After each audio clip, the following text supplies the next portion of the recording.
What's poppin', y'all? Welcome to Wire to Wire Sports Podcast, episode 121. I am your handsome host, Gene Walzak. I do need a fresh cut, though. And to my upper left corner, I got Kent State's own, Cleveland's own, the man running the ones and twos. We got College Cottrell. What's going on, gentlemen?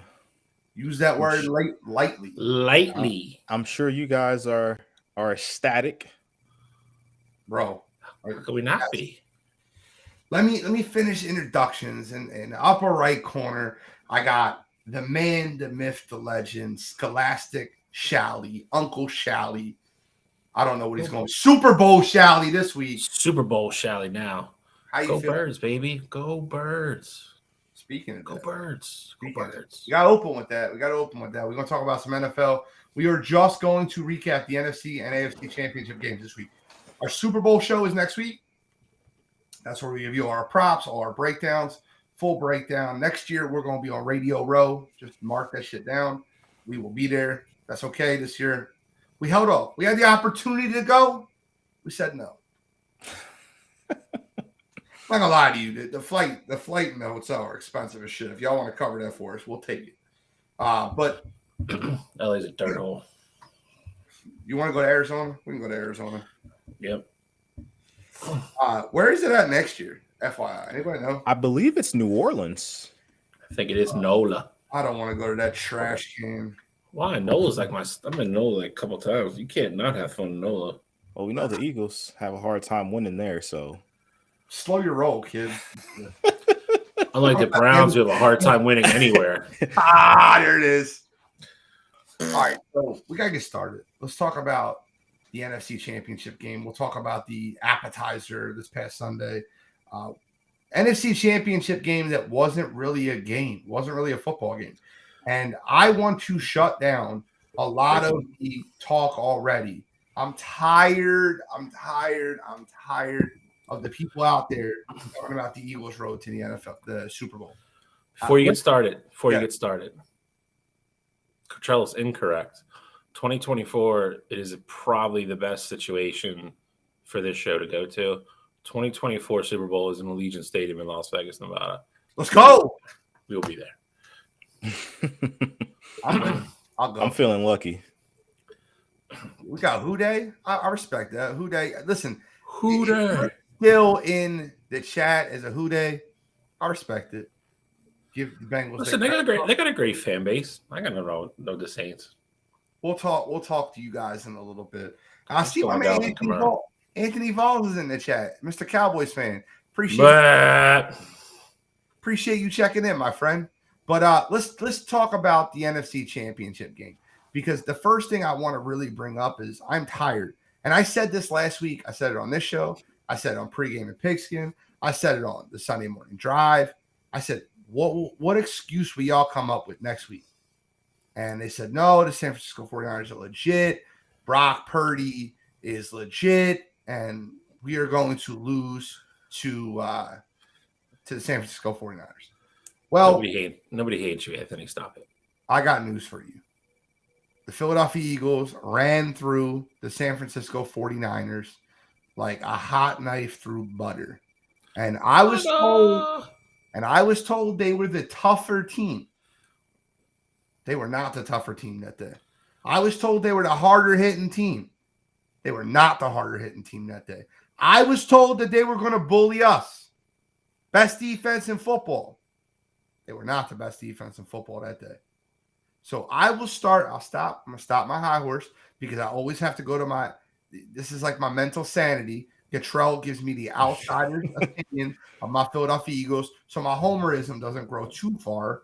Cottrell, please tell me how you viewed the NFC Championship game.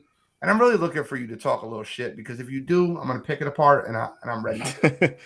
No. So you got to give credit where credit is due. And I know there's a lot of outside chatter about the Eagles' road to the Super Bowl. And while I told you guys in the chat before, while I don't agree with it, I can understand the notion of it. The Eagles have had, on paper, statistically, one of the easiest. I believe they were in the top 3 easiest schedules with the Cowboys and another team. And obviously, they went through the regular season sweet as can be up until Jalen got hurt. You dropped a couple games. You go into the playoffs, Jalen's back, still not 100%, and you roll both playoff games and against the Giants and then against the 49ers. So, and I understand, the Giants, they backed into the playoffs, but you still steamroll them. The Giants, they look great against the Vikings, and you steamrolled them. And everyone was talking about Daniel Jones and his improvement, all of that. You steamrolled them. There is no, I can't knock you guys for steamrolling a team in the playoffs. And then the following week against the 49ers, you do hear all the noise about this is going to be that great matchup and their toughest test so far this season. And the first drive of the game for the 49ers offense, Brock Purdy goes up there and he gets hurt. And obviously, Josh Johnson comes in and he ultimately leaves the game with concussion. And the 49ers weren't able to pass the ball at all. So I think that's a fortunate thing for the Eagles, but you got to look at what also played into that. It wasn't like Brock Purdy just casually slipped and fell and got hurt, things like that. Hassan Reddick wreaked havoc, and that's what ultimately got him hurt. Like, it wasn't like it was a fluke injury or anything like that. It was a play made by the Eagles to ultimately knock him out of the game. Same thing with the Johnson injury. It was an Eagles defender making that play to get him out there. Obviously, no one wants to purposefully hurt anyone, but you got to take all those things into effect. And so I don't think that the Eagles, I'm not saying they don't deserve to be here. I don't want to take any credit away from them, but I also think it's fair to say that their road has definitely been one that's been an easier road to follow.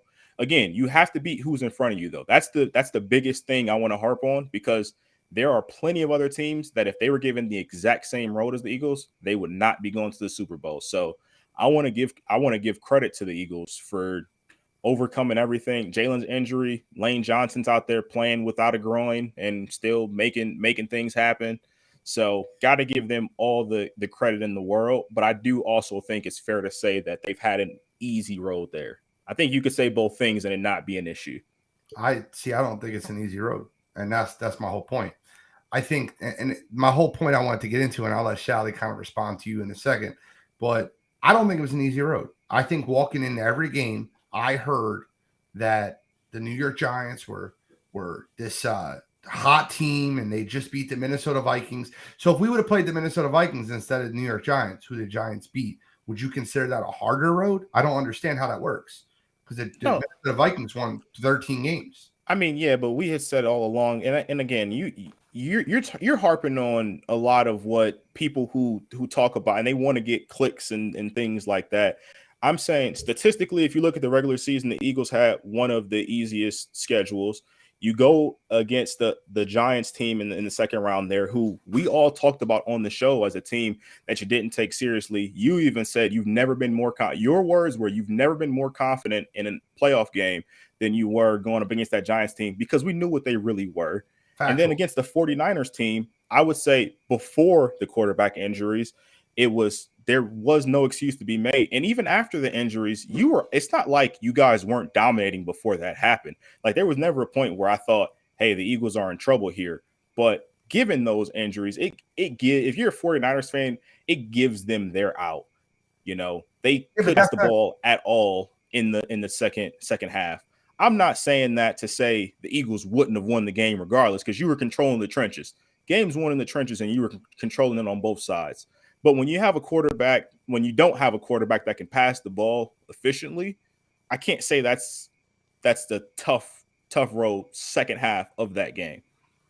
So, Anthony, why are these quarterbacks? Anthony writes, the best three quarterbacks they played were Dak Rodgers, who I'm even questioning if he cares about football anymore, and Trevor Lawrence. But that was in a monsoon. So why are these quarterbacks good before they play us? Like, Brock Purdy was good before he played us, but he's not good after we knock him out of the ball game. Every team in the league had the opportunity to knock Brock Purdy out of a ball game, and they didn't do it. Kyle Shanahan is to fault. The San Francisco 49ers are to fault as to why Brock Purdy got knocked out of that football game.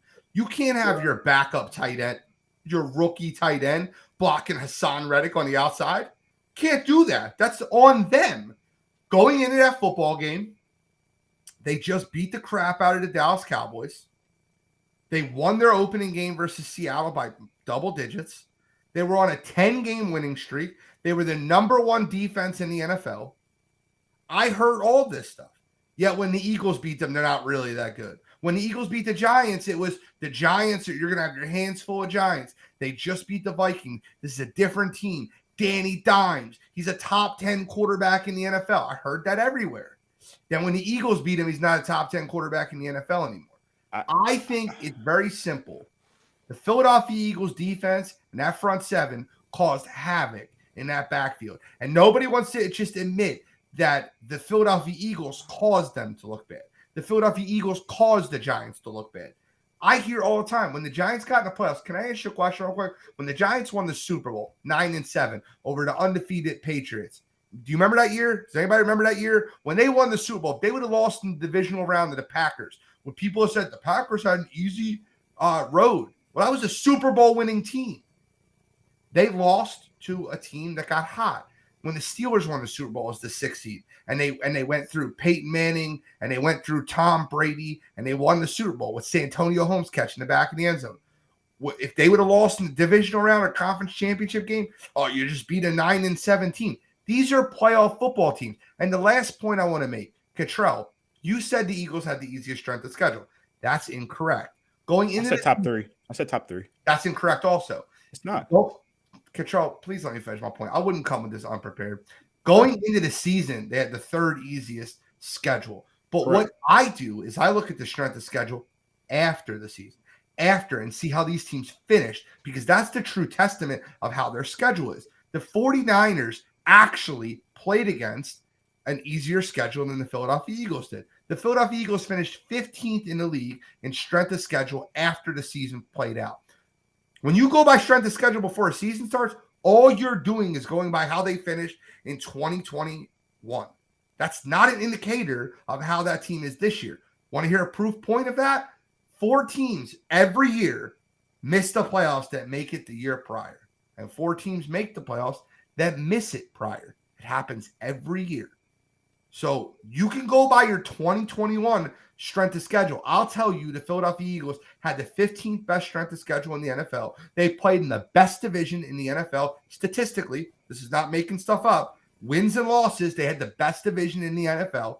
They ran through both playoff games with a plus 55 point differential. Oh, that's only 2nd in NFL history. That's not crazy or anything. But yet we constantly get put in a position, and I'll break down the game further, but I want to give Shally a chance to respond. But we constantly get put in a position to where every time we blow a team's doors off, it's they weren't really that good. Before we Shally, Mahomes, or if we knock him out of the game, we're going to hear how easy the Eagles Super Bowl were. Before Shally gets going, because I know we've been going back and forth for 15 minutes now. Just real quick, I think, what you're saying, I 100% understand. The only part that I don't like is that you're leaving out. Obviously, the Eagles had the opportunity to knock Brock Purdy out the game, but you're leaving out they didn't have a quarterback to throw the ball. Like that's a thing. Like, and it happened, and it's okay for us to address it. And then the game against the Giants, you talk about, everything that you were hearing going into the game, but you're not bringing up your point of it, where I was never more confident that this Eagles team were going to beat this Giants team, because we knew that they had overachieved this year. We knew that the Giants weren't as good as what we had seen for them to even get into the playoffs. Like, yes, the game against Minnesota was impressive, but what did we come on here and say? Minnesota had the 32nd ranked defense in the NFL, so it wasn't too crazy. So I think it is perfectly fine to say, the Eagles have taken care of business, and, you've silenced all the haters and all of that. I think that is perfectly fine to say, but also keeping it in mind, the reality of it all, how we've seen it, how we talked about it before these games happen. Bill? So, listen, I think this boils down to a couple things. And I think most of all, number one is I think a lot of people just don't like the Eagles. And I think they don't like the city, and they don't like this, they don't like that. They have to discredit what they're doing. You can only play who's in front of you. That's the only thing you can control. And in the defense of what the Eagles have done, they didn't play close games. They didn't play down anybody. Cottrell, you keep bringing up the Giants game. Me and Gene weren't that confident simply because we thought the Giants overachieved. We were that confident because the Eagles are a 3 times better football team than the Giants. It has nothing. It's not strictly, they beat Minnesota and we got the easier matchup. I think we would roll Minnesota if they came to town too. They're just playing better right now. And I think too much is being made of the whole, like, okay, the 49ers didn't have a quarterback, but they didn't have a quarterback because we knocked him out of the game. It's not like he got hurt the last play of, the divisional round against Seattle, and then like, oh crap, like we have a week to get Johnson ready, and like we're gonna go into Philly with a backup quarterback. Like we knocked him out of the game. Like that's making your own fortune. That's not reacting to something. That's not something having something given to you. That's something they went out and earned. They got to him and Reddick hurt him. Like that's just part of football. That's the way it goes. And I think you look at, for me, you look at other aspects of the game. I don't care about the Brock Purdy stuff. San Fran couldn't do anything really, when Brock Purdy was playing, and even after that. And you look at, all I heard about all week was, like to Gene's point, Bosa this, Bosa that, Bosa that. Bosa wasn't a factor in the entire game. Lane Johnson locked Bosa down the entire game. He did nothing. Got pancaked a couple times. Jason Kelce knocked him on his ass a couple times. Like the Eagles dominated other parts of that game where it wasn't just a Brock Purdy thing. If I'm being quite honestly, dude, if you tell me, you want to talk about the two teams of the Super Bowl who had the more fortunate road to the Super Bowl, it's not the Eagles, it's Kansas City Chiefs. You look at what had to happen in there for them to get the number 1 seed and how things changed for them. If that whole thing with Hamlin doesn't happen, they're probably the 2 seed. They play Cincinnati at home, and they have to go to Buffalo. They don't get the Jacksonville game at home anymore. They have Cincinnati one round earlier. If anybody had a fortunate road so far, it's in my opinion, it's Kansas City. I'm just tired of, I just don't think people want to believe that the Eagles are that good, and I don't think people want to see Philadelphia win another Super Bowl. And I think a lot of it's hate, and I think it's a lot of jealous fans, and I think it's a lot of people that were wrong about certain players on our team, and it's here they are, they're 14-3, and that's why one of the great things about the NFL is that every week matters, and that's why you play your ass off all regular season to get the number 1 seed.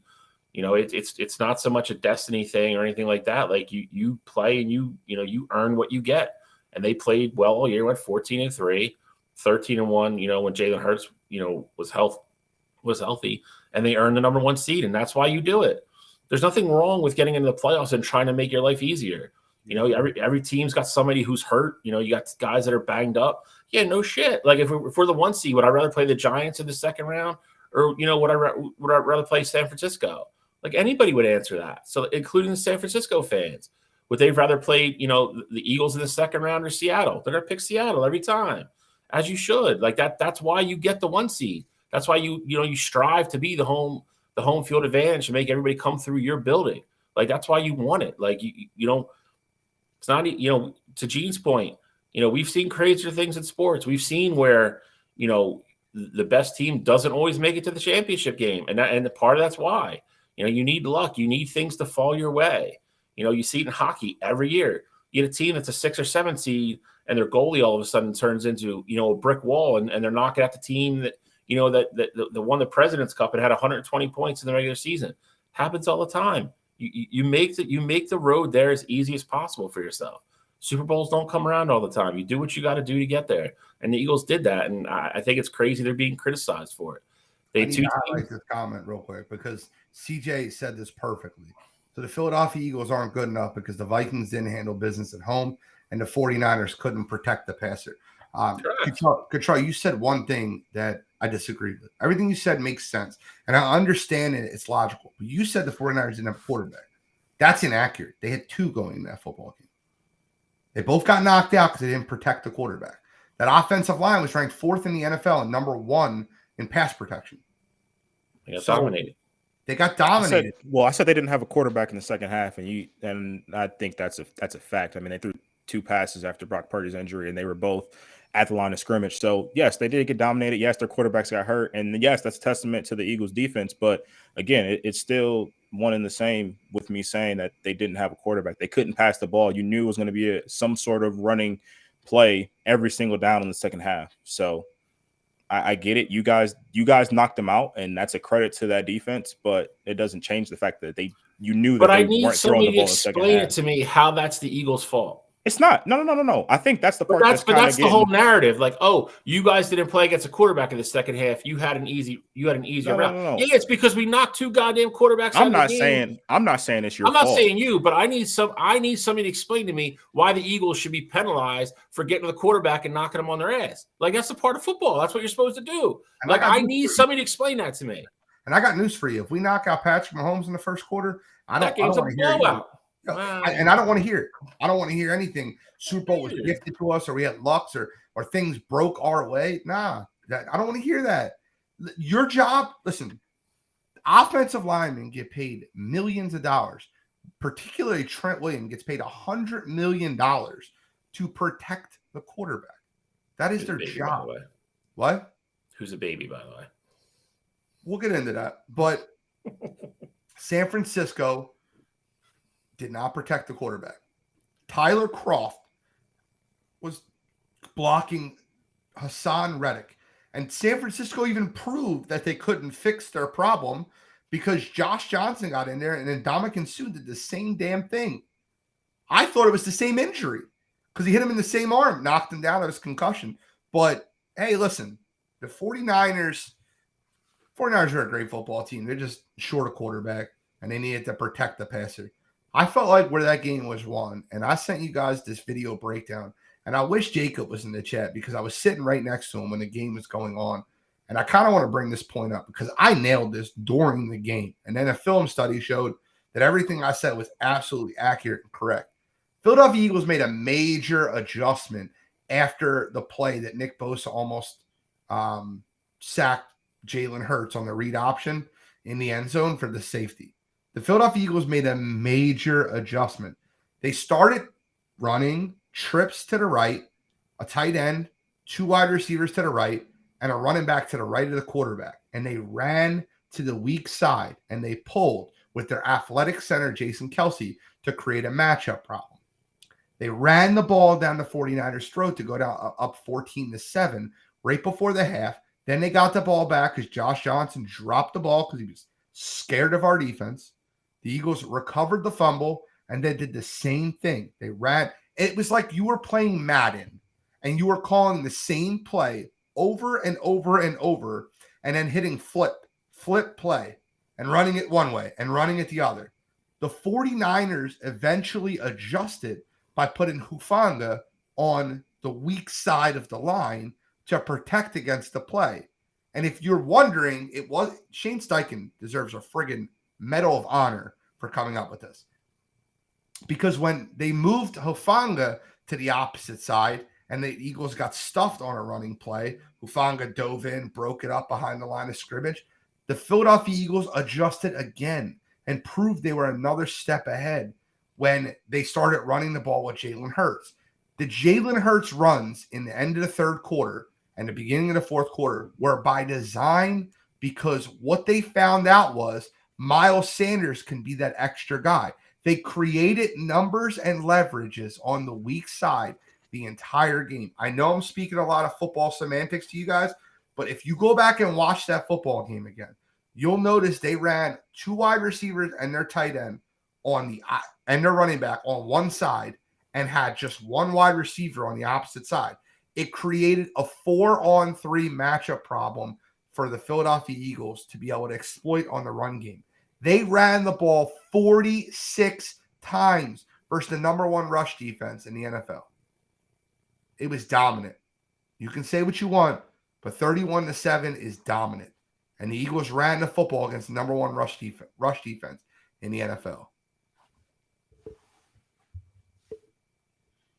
Any comments on that, gentlemen? I mean, I agree with you. I mean, again, I said it. The one thing that scared me was maybe Nick Sirianni trying to get too cute. He didn't. Like you said, he kept running the football. It wasn't broke. Don't fix it. Keep doing it. Adjustment. Do it to the other side. And the other thing that again that I was very shocked at that I brought this up last week as well. I thought San Fran would move Bosa around a little bit to get him if he wasn't having any success on that side with Lane. And they didn't.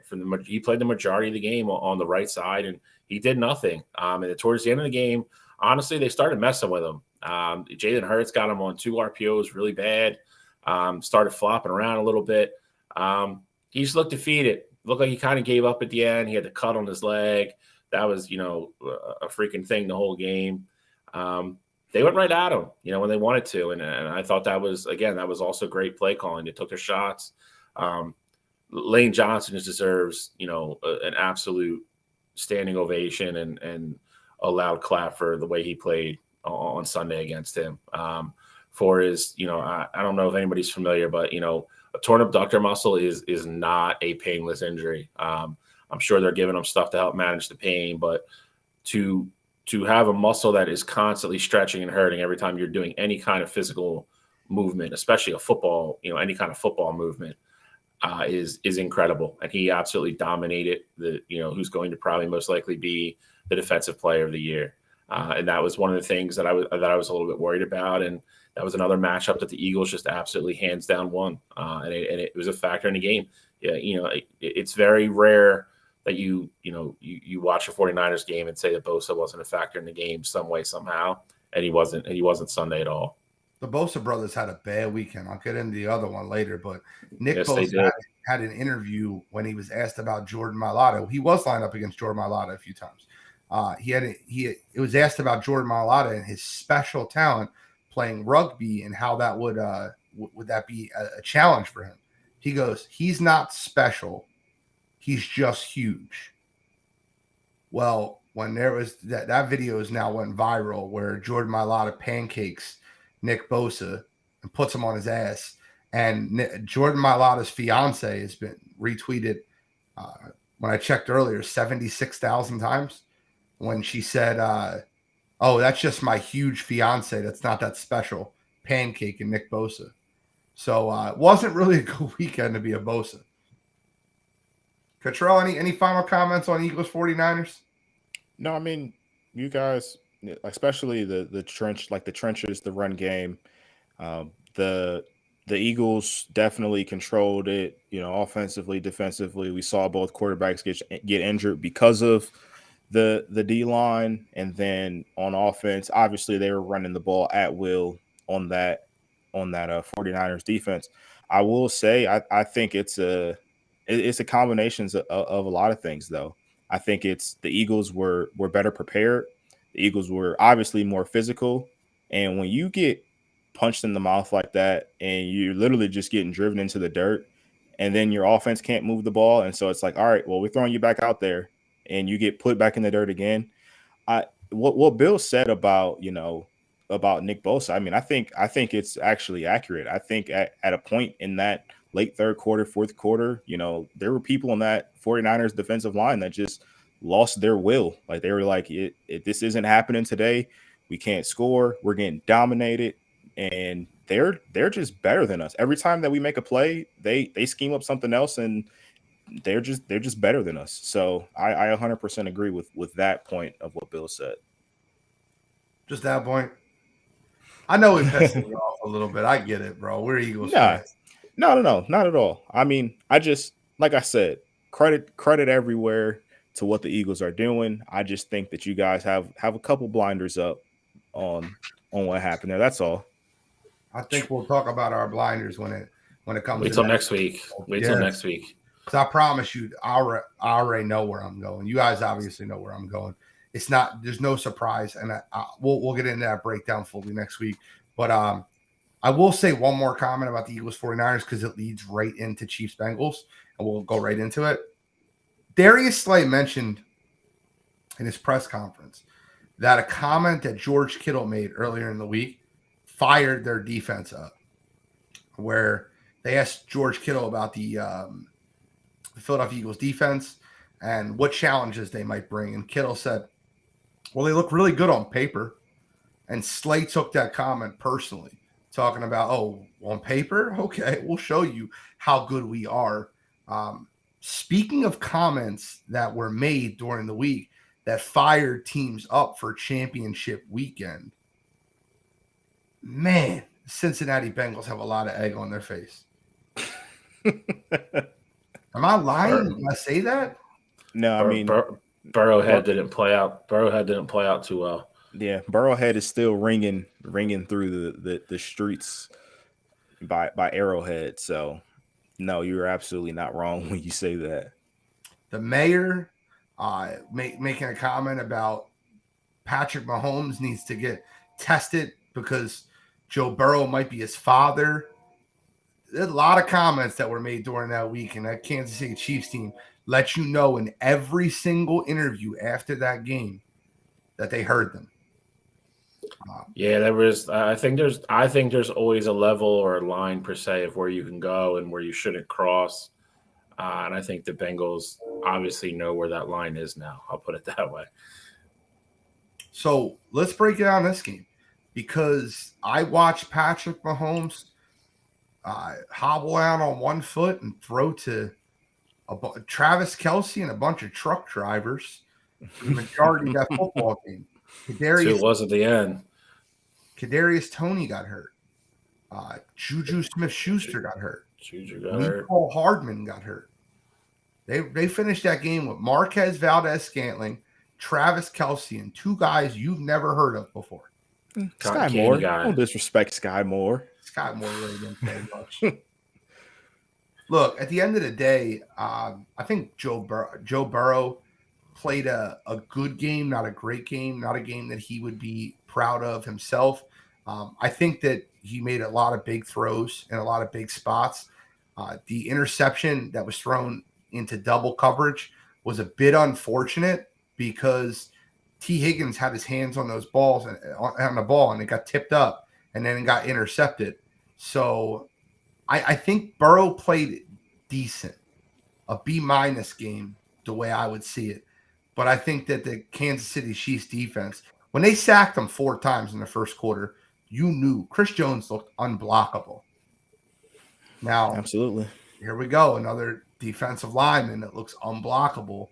But we'll, once again, we're not going to get into that until next week.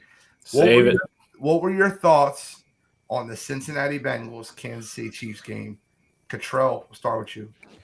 So I'm glad you actually brought up the whole Chris Jones things, because at the beginning of the game, they were really moving him all over. Obviously, he's primarily an interior guy, but in situations where they knew they need to get after the quarterback, they moved him to the end and they let him pin his ears back and get after Joe Burrow. And obviously, we know what that Bengals offense can look like, and we know what they can be, when Joe Burrow and Jamar Chase have that connection. Obviously, Tyler Boyd got hurt early in that game. I'm sure that was a blow for their offense. But for the most part, that Kansas City Chiefs team, they did a good job at holding those Bengals weapons in check. They lost L'Jarius Sneed early in the game to what looked like it was a concussion, and their young guys really stepped up. There was a point where the Bengals went for it on 4th and 6, and for lack of better terms, Joe Burrow really threw up a prayer to Jamar Chase, and Jamar Chase just came down with it. Obviously, it's one of those situations where you think my guy's better than your guy, but in reality, most normal receivers don't make that play, and that's probably not something that they drew up, for a 4th and 6. It wasn't like it was 4th and 15 or anything like that. So, I mean, for the most part, the Chiefs did a great job. I'm sure we're going to get into things that we thought were controversial and all of that here soon, but I give credit to that Chiefs defense for sure. Burrow and company didn't play their best game, and the other thing was Samaje Perine looked.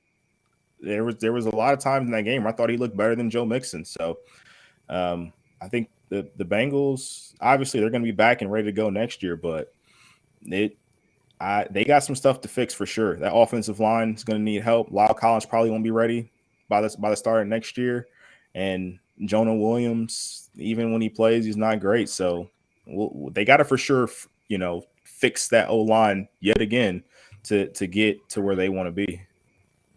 Bill, what are your thoughts on the games?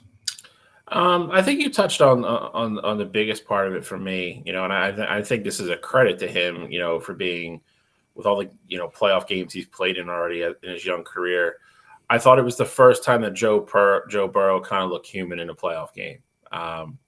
You said B-. I would probably say like C+. We clearly are kind of the same neighborhood there. Yeah. He did a couple uncharacteristic things. Cottrell brought up the one throw that I wanted to talk about with Jamar Chase. That was in double coverage. Jamar Chase just made a great play. I do agree with you. I think the interception was a little bit unfortunate, but that being said, when you throw the ball into double coverage, you got an extra set of hands there. Weird things happen like that. Most of the time, does the ball find the grass and it's incomplete? Yeah, I'll give you that. But sometimes those kind of things happen. To me, my biggest thing with him is, and I think you could see it, when he really gets in a rhythm in a game and gets comfortable, you could see it, and then you can feel the wave of the Bengals offense starting to come on after that. I never felt he had that on Sunday. I never felt he got in that mode where he looks super comfortable. And to flip it on the other side of the ball, I think you have to give Patrick Mahomes, all the credit in the world. Again, we talked about it last week. I've had high ankle sprains, and I promise you, I couldn't have played a football game 6 days after I've done it. To go out there and do it and be as effective as he was and make that huge run that really won him the game at the end, along with the penalty. But kid's a gamer. I mean, he's solidified himself as the best quarterback on the planet. I don't really know. I just really don't know who you can make an argument for besides him at this point. I think he's number one. And, I think you got to give, Cottrell's other point, I think you got to give the Chiefs defense a lot of credit. I saw Godfrey say they led the league in pressures. Chris Jones has anchored that defensive line all year. They've been disruptors, not necessarily always getting sacks, but, at least breaking up or pressuring QBs. But that secondary held up, and I think you have to look at, the DC in Kansas City and Steve Spagnuolo.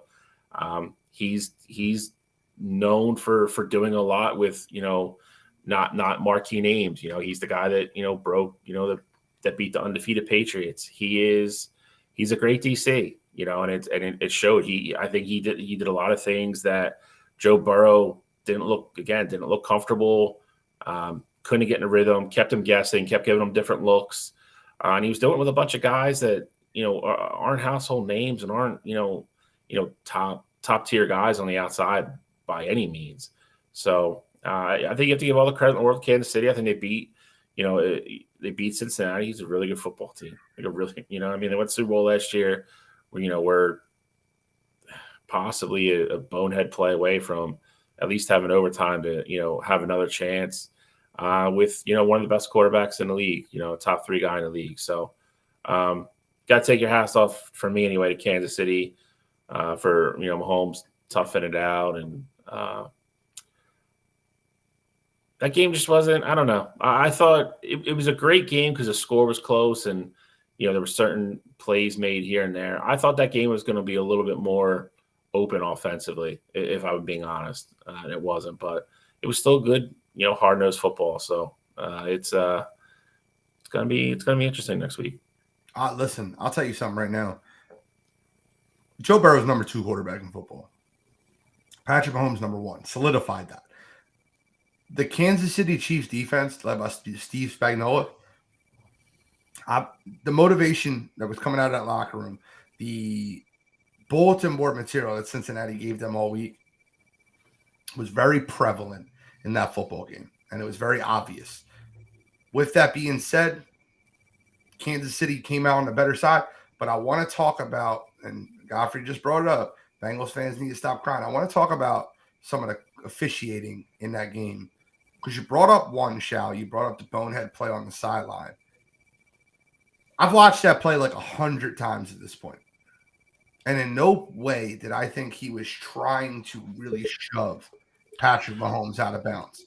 I think Patrick sold it well. I think he rolled well. And I think he added a little flair to the end of that run. I don't think it was a penalty. It was a penalty. Hold on, let me finish. It was a penalty. All right, but it's 100% a player running as fast as he possibly can to stop him from getting any more yards in field goal range and not being able to slow down enough to be able to stop the impact that happened. But there was far many calls in that game. There's plenty of calls in that game that went Kansas City's way. It was very, very one-sided. And I picked Kansas City, but it's a very one-sided game. Not going to argue with your second point whatsoever. The penalty, though, was bad. You just have to know the situation. The thing is, there was no debate that he was giving himself up and he was going out of bounds. I do agree with you at the very end of the, when Patrick was sliding, he kind of, did a little thing at the end of his slide, but that's getting called 100 out of 100 times. You can't make any contact with a quarterback that far out of bounds, let alone Patrick Mahomes in his own stadium. I hate, saying things like, where, that definitely cost him the game, because that is the play that allowed that, Kansas City to kick the field goal. There's obviously always other things during the course of the game you could pick out, say if the Bengals didn't do that, they might have won. But it's, when it's crunch time and that's what happens, it's really hard to really just get past that penalty at all. You just can't do it, man. I mean, if you got to go, full speed into your bench and run into a couple of your guys, that's fine. You just can't put two hands on the back of Patrick Mahomes' shoulder pads and push. You just can't do it. And it killed him. And I feel bad. I felt awful for the kid. Again, the kid's trying to make a play. And, I don't think there was, I do agree with you. I don't think there was ever any ill intent or, I'm going to hurt Patrick Mahomes. I don't, some people are saying that crap, and I don't believe that at all. I just think it's the kid. Like you said, he's a young kid trying to make a play for his team. Just it's an unfortunate situation, but it was absolutely a penalty, and it absolutely had to be called. It just there's no two ways around it. I 100% agree. I think you say Patrick sold a little bit. I mean, I don't necessarily think he sold it. I think the bench being there made it look worse than what it really was, him sliding into the bench like that. But I also think Patrick really couldn't slide how he wanted to slide either because of the ankle. So I don't think he necessarily sold it, but, the sideline being there, the bench being there, and he did get pushed. Like, the other thing, too, is that although he may not have meant to do it, he may not have, meant any ill will there. That's not the letter of the penalty. So you still have to call it. It sucks the game ended like that. But, I mean, like you said, Bill, 100 times out of 100, that has to be a penalty. 2 steps out of bounds, whether you meant to do it or you didn't mean to do it, full speed or not. I mean, we've seen roughing the passer calls for way less this season. Agreed. So, I mean, it's just one of those things that it sucks. Yeah, I mean, there's again. I mean, intent doesn't play into the rule at all. And again, I don't think anybody thought he was trying to hurt him or anything like that. I just think ending a game on that is sucks, and I really felt like that. But here, I'll play devil's advocate. If you don't call it, you're going to overtime. If you don't call that and you go to overtime, it's going to get chippy. But if you don't call that and go to overtime, and the Bengals win that game, you have the biggest mess on your hands ever. Like it was that blatant. It wasn't like he had like 1 foot in bounds, 1 out. I mean, he was coming down on the second stride in the white. Like it just can't. There's just no way on earth you couldn't call it. It was that cut and dry. It really was. Okay. Control, you want to talk about the other calls on the game that you wanted to get into earlier? I mean, a lot of it, because I'm using a lot of calls later on, but in this particular game, you had, there was plenty of instances where you had some questionable stuff. So obviously the big one is the third down. I think it was 3rd and 9. Kansas City ran a play, got stopped early, and they got stopped before the first down marker. The ref said the play didn't count at all because of issues with the clock or something along those lines. And then Kansas City runs another play, a penalty happens, they get the first down. Now, ultimately, that didn't matter because the Chiefs didn't end up doing anything with that. But it's just one of those things that's like, hey, how can this happen? No one knows that it happened. I will say CBS did do a good job afterwards showing that the one ref, the back judge, he tried. He did try, and I give him his credit. But other refs have to step in and make sure that a play doesn't actually get ran there.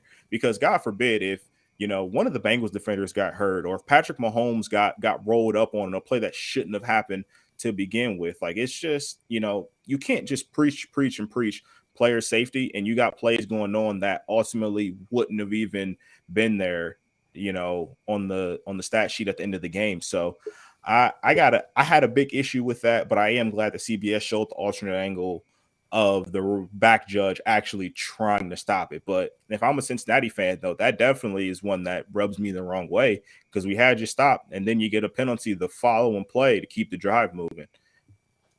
Which was a penalty, 100%. It was. No, absolutely it was. Eli Apple grabbed that Marquez Valdez-Scantling.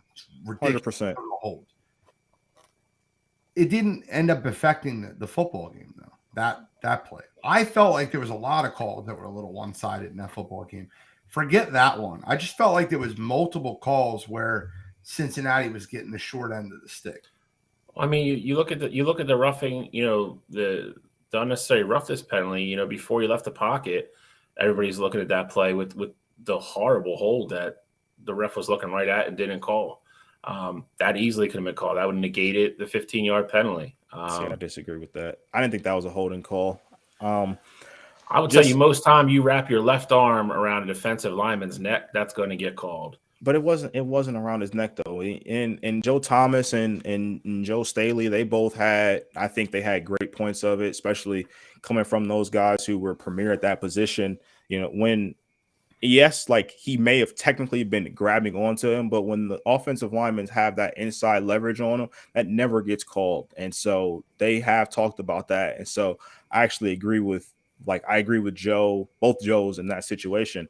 I think the other penalty that was the one that also rubbed me the wrong way is if I'm the Bengals, you had Joe Burrow get the intentional grounding call, which, I mean, I will say, looking back on it, it did look like intentional grounding. Samaje Perine was running up the field for a streak, and I don't think that ball got close to him and didn't pass the line of scrimmage. But what my gripe would be, there was a very similar situation with Patrick Mahomes where he was throwing the ball to Travis Kelce. Ball didn't get to the line of scrimmage, and he was escaping a sack, and it didn't get caught there. And so I do think that there was things that happened in this game that were one-sided because it wasn't going both ways. Now, granted, with the Bengals, I think a lot of those were actually penalties, but it wasn't getting called the same way for the Chiefs on the opposite end. So I would have gripes with that if I was a Bengals fan. With that being said, though, I think that you don't leave it in the judge's hands, and the Bengals did that. The Kansas City Chiefs were missing 3 wide receivers in that football game. And when you're missing 3 wide receivers, you can't leave it in the judge's hands. You can't leave it to the right leg of Harrison Buckner. You just can't do it. So the Kansas City Chiefs prevailed. Any final comments on Chiefs Bengals? We'll talk about the Super Bowl a lot next week. So, I mean, it's funny we ended on this stuff, but it was funny. The NFL Network, I saw it on Twitter today. I guess they caught Zach Taylor on the sideline saying one of his coaches said something to him, and he looked right at him. He goes, "This game's rigged." And I thought that was wild. I think he was so frustrated at that point with the officiating throughout the course of the game and everything else. To him, literally just out loud say it, like caught it on microphone and everything, to be like, this game is rigged. Like that was a frustrated, defeated coach. That was interesting to me. I'm not saying I don't agree with him or disagree with him. You guys know my points on the NFL sometimes determining the outcome of the game. Yeah. Listen, I said this last week on a couple shows. The best Super Bowl for anyone to watch was out of the 4 teams remaining was Kansas City versus Philadelphia. The storylines write themselves. MVP 1 versus MVP 2. Andy Reid versus his old team. Travis versus Jason. The storylines write themselves for the Super Bowl. I don't know.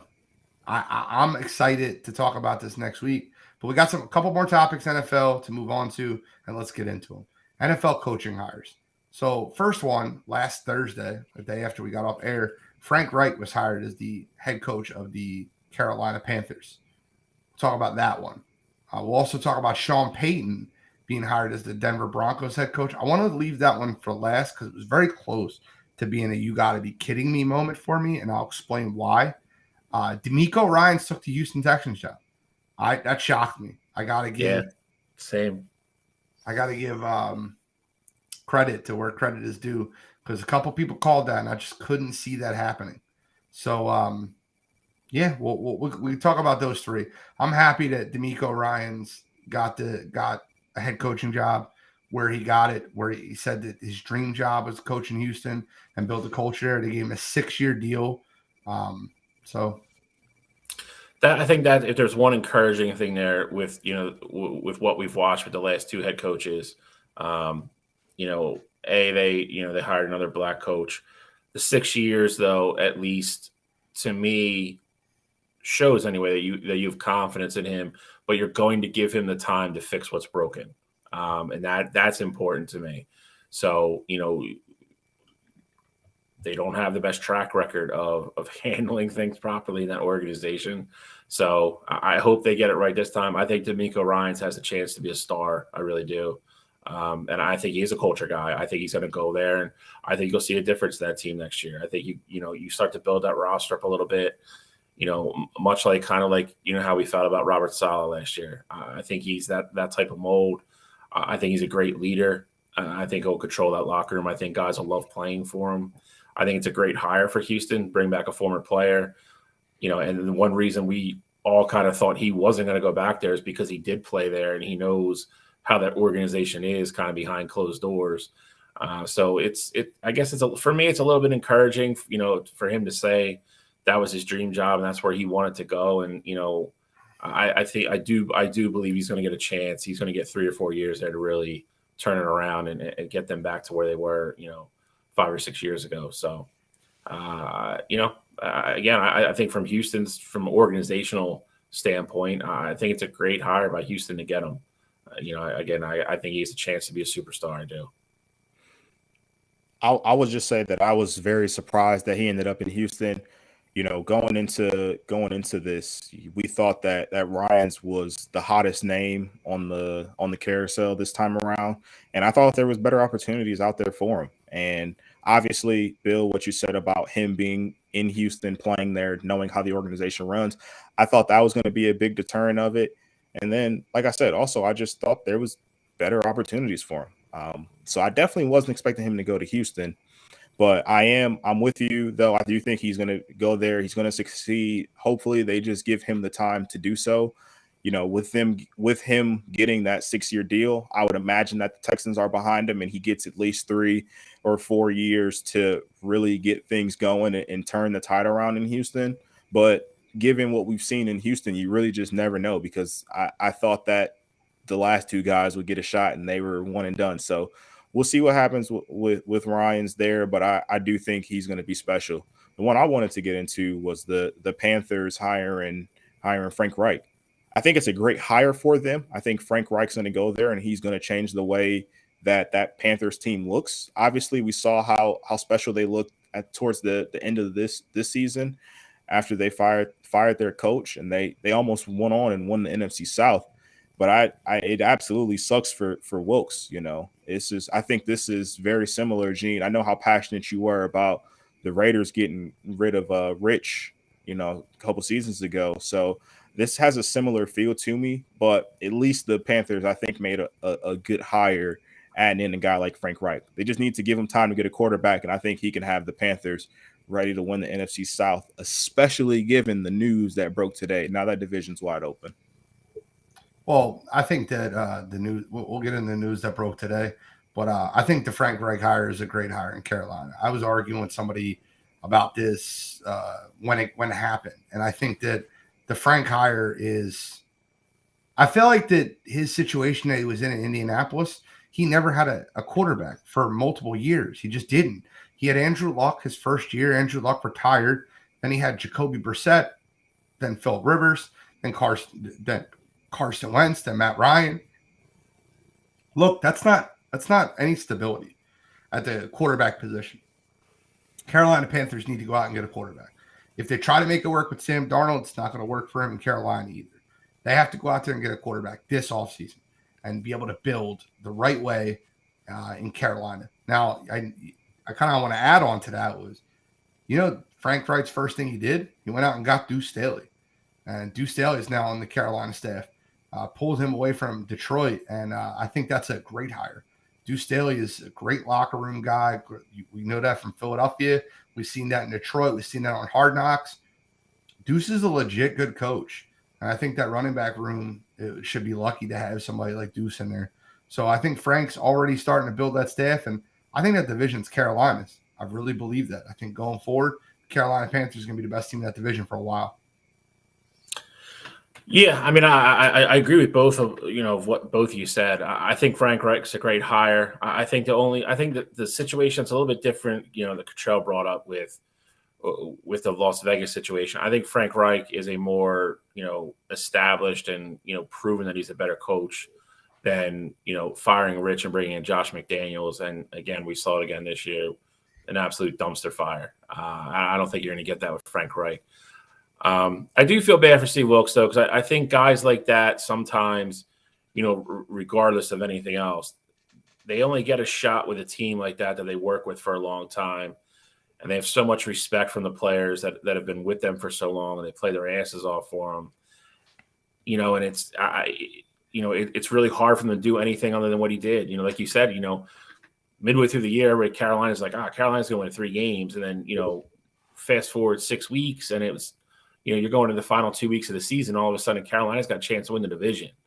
And that's such a testament to Steve Wilkes and how hard the guys in that locker room played for him. So again, it's, obviously me and Gene have, kind of ties to Frank Reich. Obviously, he kind of cut his teeth here and made his name here. It's a good hire for Carolina. It is. I'm not going to say they hired a bad coach or they made the wrong decision. It's just one of those situations where you have one spot for 2 great guys. And again, I believe Steve Wilkes is a great guy. And, you read some of the things that the players, released as soon as the news broke that they hired Reich. And a lot of them were hurt and a lot of them were disappointed. Like, I think they really thought they were going to play for Steve Wilkes next year. Again, it's a situation where, as a league wide, type of thing, like that guy's now proven on the big stage that he can do it. You can't tell me that he doesn't deserve a shot somewhere else with another organization. So it's one of those things I hope down the road somebody gives him a real look and gives him a chance to lead a football team. I mean, there's enough bad coaches in the league right now that don't need jobs anymore. But to Gene, I agree. I think the biggest thing is he's got to get a quarterback. I would think they're going to try to draft one this year. They're going to draft the guy that Frank Reich thinks he can build that offense around. Yep. Defense is already there, good, young. They're pretty decent on both lines. It's a Frank Reich kind of team, and I think you have to give Carolina credit for hiring a guy that is going to succeed and do well with the pieces they already have in place, as long as you get them a quarterback. So I agree. I mean, I'd be curious to see how Carolina does next year. I won't be surprised at all, if they win that division. I think you'll be interested to know that the best roster in that division would be Carolina, because I think Matt Rule was just terrible. I think Steve Wilkes showed you how talented that roster is the last few weeks of the season. Now, let me talk about Steve Wilkes for a second, because I want to give him his credit. Look, he was terrible in Arizona. I don't want it to get confused with anything. Go read the reports. He was very instrumental in the Arizona Cardinals drafting Josh Rosen. He wanted Josh Rosen in Arizona. Josh Rosen was a huge bust. They had an awful season. I think they went 1-15 the year that they drafted Kyler Murray. He was never getting another head coaching job ever. The fact that he was on Matt Rule's staff and got the opportunity to rebuild his name was what I think that what Steve Wilkes needed. Steve Wilkes now will be a hot commodity around the head coaching realm. He'll be one of the top recruited coordinators in the NFL this year, because I don't think he'll stay with Carolina, obviously. But I think that as a whole, Steve Wilkes has revamped who people think he is. I somewhat disagree with. I mean, I agree that he was terrible in Arizona, but I think anytime you give a coach 1 year to fix what was already a terrible situation, I think it's tough.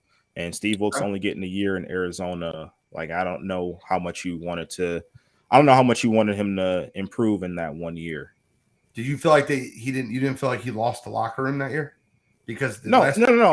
I'm not saying he didn't lose locker room or didn't, I'm not saying he wasn't instrumental in getting Josh Rosen and things like that. I'm just saying that most times when you're bringing in a new coach, it's going to take more than 1 year to fix something, more times than not. And now, obviously, if you don't think it can be salvaged, like how we saw in Denver with Nathaniel Hackett, which is, I know we're going to get into that soon here with them hiring Peyton. But if you don't think it's salvageable, then I 100% understand, just cutting bait. But like I said, I think it's always tough when you give a head coach 1 year in an awful situation and expect them to just make magic happen. Yeah. No, I understand your point. I will talk about the next part because you just brought it up. I want you to wake up. I want you to close your eyes for 1 second. Everybody that's listening at home, I want you to envision yourself as a Los Angeles Chargers fan. That's what I want you to do. And I want you to think about what happened in the Jacksonville Los Angeles Chargers game. And I want you to, in your head, say to yourself, okay, this could have been the opportunity to move on from Brandon Staley and go out there and get Sean Payton. Then I want you to think that you know what they did? They took a fired offensive coordinator from Dallas to Band-Aid the wound. Now take another second and think to yourself, okay, well, we know Sean Payton's a great head coach, but we're going to stick with Brandon Staley. Now think about the fact that Sean Payton is now in your division playing against you because you could have had him, and now he's the Denver Broncos head coach. So not only do you have to deal with one Hall of Fame coach with Andy Reid in that division, now you have two.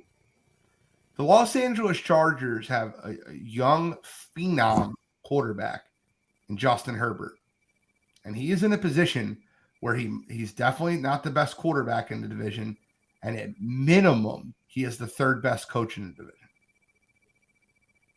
I don't know how long Justin Herbert stays in Los Angeles. He might be one of those guys that doesn't sign a massive extension with the Chargers, and he might find a way out of that situation come year 6. We're creeping on year 4 for Justin Herbert. Still hasn't won a playoff game. Too talented not to win a playoff game. Denver Broncos went out, did exactly what they needed to do. They had 2 offers on the table, gave New Orleans their pick of the litter. New Orleans ended up getting a first and second round draft pick for Sean Payton, and the Broncos signed their guy. They have a lot of money invested in Russell Wilson. They have a lot of talent on that roster. They had a top 10 defense this year. No one would argue that. And they have a receiving core with Jerry Jeudy and Cortland Sutton, as well as a running back room. I think it's very interesting to be a Chargers fan and watch what just happened in Denver. Your thoughts on Sean Payton? I agree that it's definitely interesting.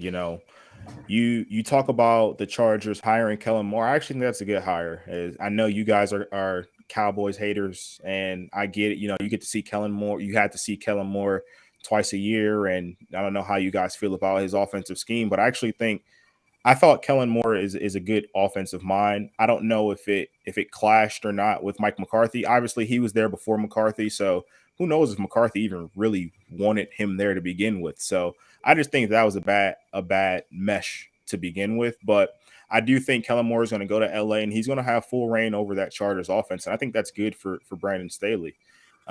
Obviously, I would much prefer to have Sean Payton over both those guys being there. But I mean, I just feel like that for the Broncos, especially, they made no bones about it. It was not a secret to anyone. They were going to hire a big name coach this cycle.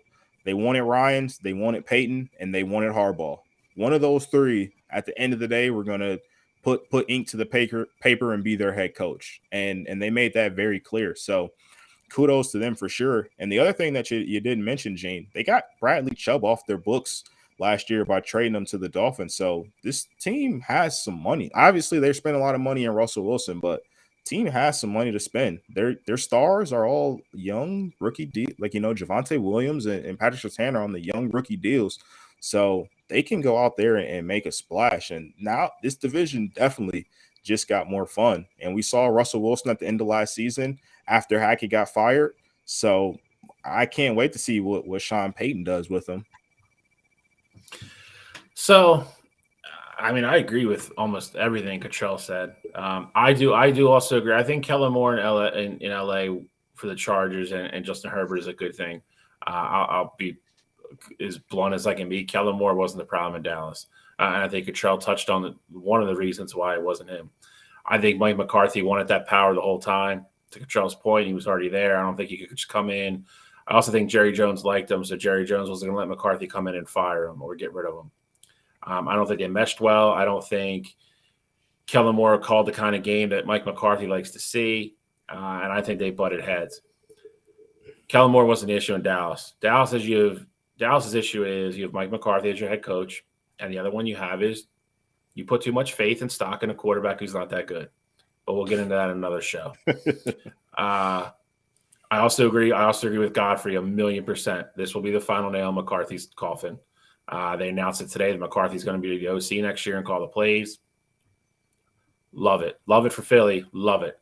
Because he's going to ask Dak to do things that he used to ask Aaron Rodgers to do. I got bad news for you.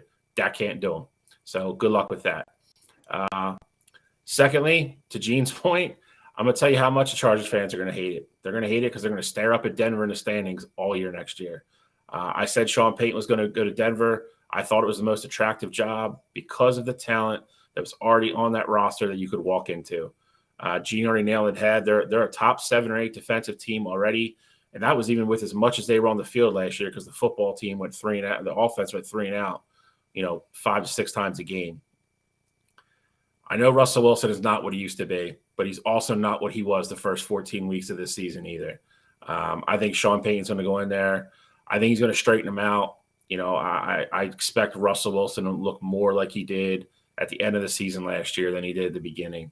I think Russell Wilson has a good bounce back year next year. I think that offense is going to be dangerous. They have a good offensive line. To Gene's point, they have a loaded wide receiver room. Cortland Sutton, KJ Hamler, Jerry Jeudy, and they have a running back room. Their running backs, Javonte Williams got hurt so early. He'll probably be back towards the beginning of the year next year. That offense is going to be loaded. That team is going to be good next year.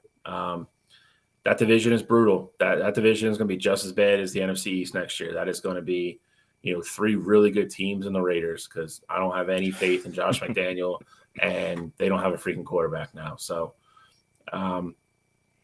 it's you miss out on the opportunities you don't take, and I was with Gene. I wanted Sean Payton with Justin Herbert badly. I think that would have been an amazing pairing to watch Justin Herbert grow, watch him progress. And I also 100% agree with Gene. I don't think Justin Herbert resigns with the Chargers. Call it a gut feeling, call it whatever you will. I don't think if that team doesn't get over the hump next year, Brandon Staley's obviously going to be gone. We know, he's absolutely out of lives with the Chargers with front office. Like Gene said, you're going to your crucial 5th and 6th year then of your rookie deal, bringing in a new head coach. If it's somebody that Herbert doesn't fall in love with, you're going to have a franchise quarterback walk out of your organization and go somewhere else. I think that's a very, very real possibility. Couldn't agree with you more, obviously. But let's get to moving on Tom Brady. You know what? I want one more comment. The Arizona Cardinals, once again, are screwing the pooch. What's funny? I completely forgot about them. Literally, completely forgot about screwing the pooch. DeMeco Ryans was the favorite to be their head coach, betting favorite. He is now with the Houston Texans. Sean Payton, those are the top 2 names. The only big name left is Shane Steichen. I really believe that. The only real big name left for Arizona to go out there and get is Shane Steichen. Jonathan Gannon's already told the Philadelphia Eagles and told the media, Philly's not letting me go. I'm staying in Philadelphia. Howie Roseman walked right up to him at the end of that NFC Championship game and told him, you're not going nowhere. They're going to pay him more money. They're going to keep him in Philadelphia. Shane Steichen's the only big name left. There's not many really big – Brian Flores. That's who they should go out and get. If they don't do it, I could see the Arizona Cardinals screwing the pooch again and hiring some college coach that made his name off of recruiting Patrick Mahomes. Kirby Smart. Yeah, I don't think Kirby will leave him. I think Kirby's got a pushy job. Why the hell would you leave Georgia to go there? I mean, I'm just saying, listen, there's I get it. No one left, like you said, Gene. I just think you turn over every rock at this point and say, hey, let's get somebody. You sell me Kirby Smart left Georgia for Denver. Okay, I'll buy that. Like I'll get it. Like I'll understand it. He's not leaving for Arizona. You don't. Yeah, you know. I mean, you don't leave. You know, the greener pastures to go to the circus, and that is an ass backwards move. I would love Brian Flores to get that job. I just don't know. Covers.com just updated their odds after the hires. Brian Flores is minus 125. That is the interesting part for me will be what we talked about a couple weeks ago. That is going to be a culture shock for certain people in that locker room. Kyler Murray specifically. Most notably their franchise quarterback. I could see those two not getting along, and Brian Flores has credentials now, man. He's got swag. He's not some guy that's kind of like what we always thought the problem with Cliff was, that had to get along with Cliff or with Kyler and kind of attach his wagon to that and didn't want to rock the boat. That is not Brian Flores at all. Brian Flores will knock on Kyler's door and rip the Xbox out of the wall and take it with him and go home. I don't know. Listen, I love that guy. I hope he gets another head coaching job. If it's Arizona, so be it. I just don't know if that's the best fit for him. Arizona and Indianapolis are the last two. So give me Indy. I'll take Brian Flores in Indy all day. Speaking of, though, Brian Flores, obviously his former team's the Dolphins. Did you guys see this mess now that's going on with Vic Fangio? No. So he, I think it was a verbal. He verbally agreed to be the Dolphins DC. Yeah. And I did hear about this. With the 49ers job now being open, he's like, maybe I want to go to San Fran and be their DC. Let's see what they're talking about. So it'll be, I can't wait to see how this unfolds. Verbal's not a signature. I found out the hard way that verbal agreements don't work. Yeah. Remember that, Justin Kalb? But I won't get into that. Hope you're listening. Verbal agreements don't really go very far, especially with friends. But whatever. Wow, I feel like there's a story here. It's not to get off on air, but when you agree to a certain thing for a certain price, and then you pull out because you find out you can get more money. It's just we'll find out. But at the end of the day, let's move on. You put on blast. Some mid-show heat from Gene. It's frustrating. The GOAT retired. The GOAT retired this morning. Normally this stuff happens on Thursday morning, right? Normally this stuff happens on Thursday morning. We don't get a chance to talk about it much. But the greatest of all time, the greatest quarterback ever to play the game, and now that he's retired, I can actually not hate him. I hate him when he plays, man. Can't stay. But this deja vu. Like, I feel like we had this conversation like not that long ago. This is the real. He's done. He's done. No, I mean, yeah, the way he came with that video, and he's him saying, "I gave you all the sob story last year, and I'm just keeping it short and sweet. I'm done, and I mean it this time." Like I do 100% genuinely believe him. We saw the video come out on Twitter. I don't know if you guys saw it or not, but he was in Miami looking at schools for his kids. If I was a betting man, I'd say he moves down there and he's just trying to be with his kids and just be a dad and do all that fun stuff with them. I mean, that's just what it seems like at this point. Obviously, the Bucs are in so much turmoil, and I know he would have been a free agent, but I really think this final season, him going through the divorce, all that, what all went on in the Buccaneers locker room, I genuinely feel like he just doesn't want to play football anymore. Like, I think he still wants to win football games, but I don't think he wants to go through all of what entails being an NFL quarterback. He's definitely one of those guys that was Cottrell just kind of touched on it. He was part of the process guy. Like he was always, there for training camp, minus this year, obviously with the stuff he had going on. But, he's not a guy, we saw Brett Favre do it a couple years. Like he'd be like, "Oh, I think I'm done," because he just didn't want to go through training camp and didn't want to go through all that crap. And then he'd be like, "Oh no, I'm gonna play." Tom Brady enjoyed all of that, and I think it got to the point where, like Cottrell said, I don't think for once in his life, he was looking forward to doing it again this year. And I think he took some stock in his life. And, you know, to some point, you have to look back at what last season cost him. And that was a significant thing. So to lose your marriage of somebody you were with through a lot of really good times and gave you kids, and that's not something to go through, you know, easy to go through for anybody, let alone somebody as popular as Tom Brady, and, you know, try to go out and concentrate and play football games. I think the mental wear and tear this year, I think, took a toll on him.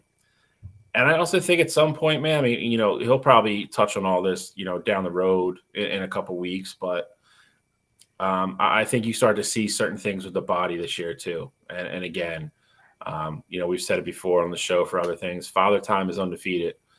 You can be the GOAT. You can be a practice squad guy your whole life, however it is. Father time doesn't lose. And I think you start to see a little bit of the physical things start to get at Tom Brady this year. And I think he knows well enough to know that, you know, he didn't want to go out there ever and make an ass out of himself either, or disrespect the game. Because, I mean, if we're being 100% honest, there's a lot of teams, you know, and Gene was adamant about this, you know, with San Fran. Tom Brady picks up the phone and calls a whole bunch of teams next year, says he wants to play football. There's a whole bunch of teams that are probably bringing in Tom Brady. And I don't think he wanted to do that. I don't think he wanted to go through that. And I don't think he wanted to, you know, risk embarrassing himself or, like I said, disrespecting the game. He does value the game and respects it. So I also do. I think he's done. I think this is it. And, you know, he came back and played his season and had his shot. And I think he's going to go make a ton of money doing broadcast every weekend. And I think he's going to spend a lot of time with his kids and get them ready for high school and college football. Yeah, he signed a huge deal with Fox.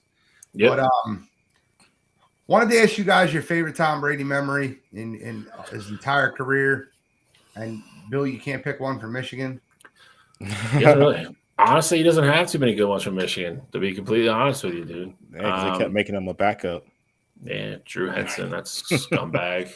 I'm going to give you two, and it's kind of bookends his career for me, if I'm being honest. Obviously, I followed him and was a fan of him. You know, I was happy that he got drafted. Not going to sit here and say that I thought Tom Brady was ever going to be a great NFL quarterback, because I didn't think he was. I thought he got a raw deal at Michigan with the Drew Henson thing and his father, and Lloyd Carr didn't handle it correctly. But that being said, I was happy that he got drafted. So for me, two moments for me would be obviously him winning that first Super Bowl, to see that journey and kind of see, you know, to go from the unheralded guy to come out of Michigan and get drafted and then kind of be thrust into the spotlight when Bledsoe got hurt and take that team all the way to the Super Bowl and win. I think that's really incredible. I mean, I think that's a Disney like style, you know, storyline. It really is. The second one for me, though, I think it would bookend it for me. I think for him to come down to Tampa Bay and win that Super Bowl with them, get away from Bill, kind of put something out there on his own. And, you know, there was always the argument, was it Bill? Bill made Tom better, or Tom made Bill better? You know, who was really the architect and the genius behind it all?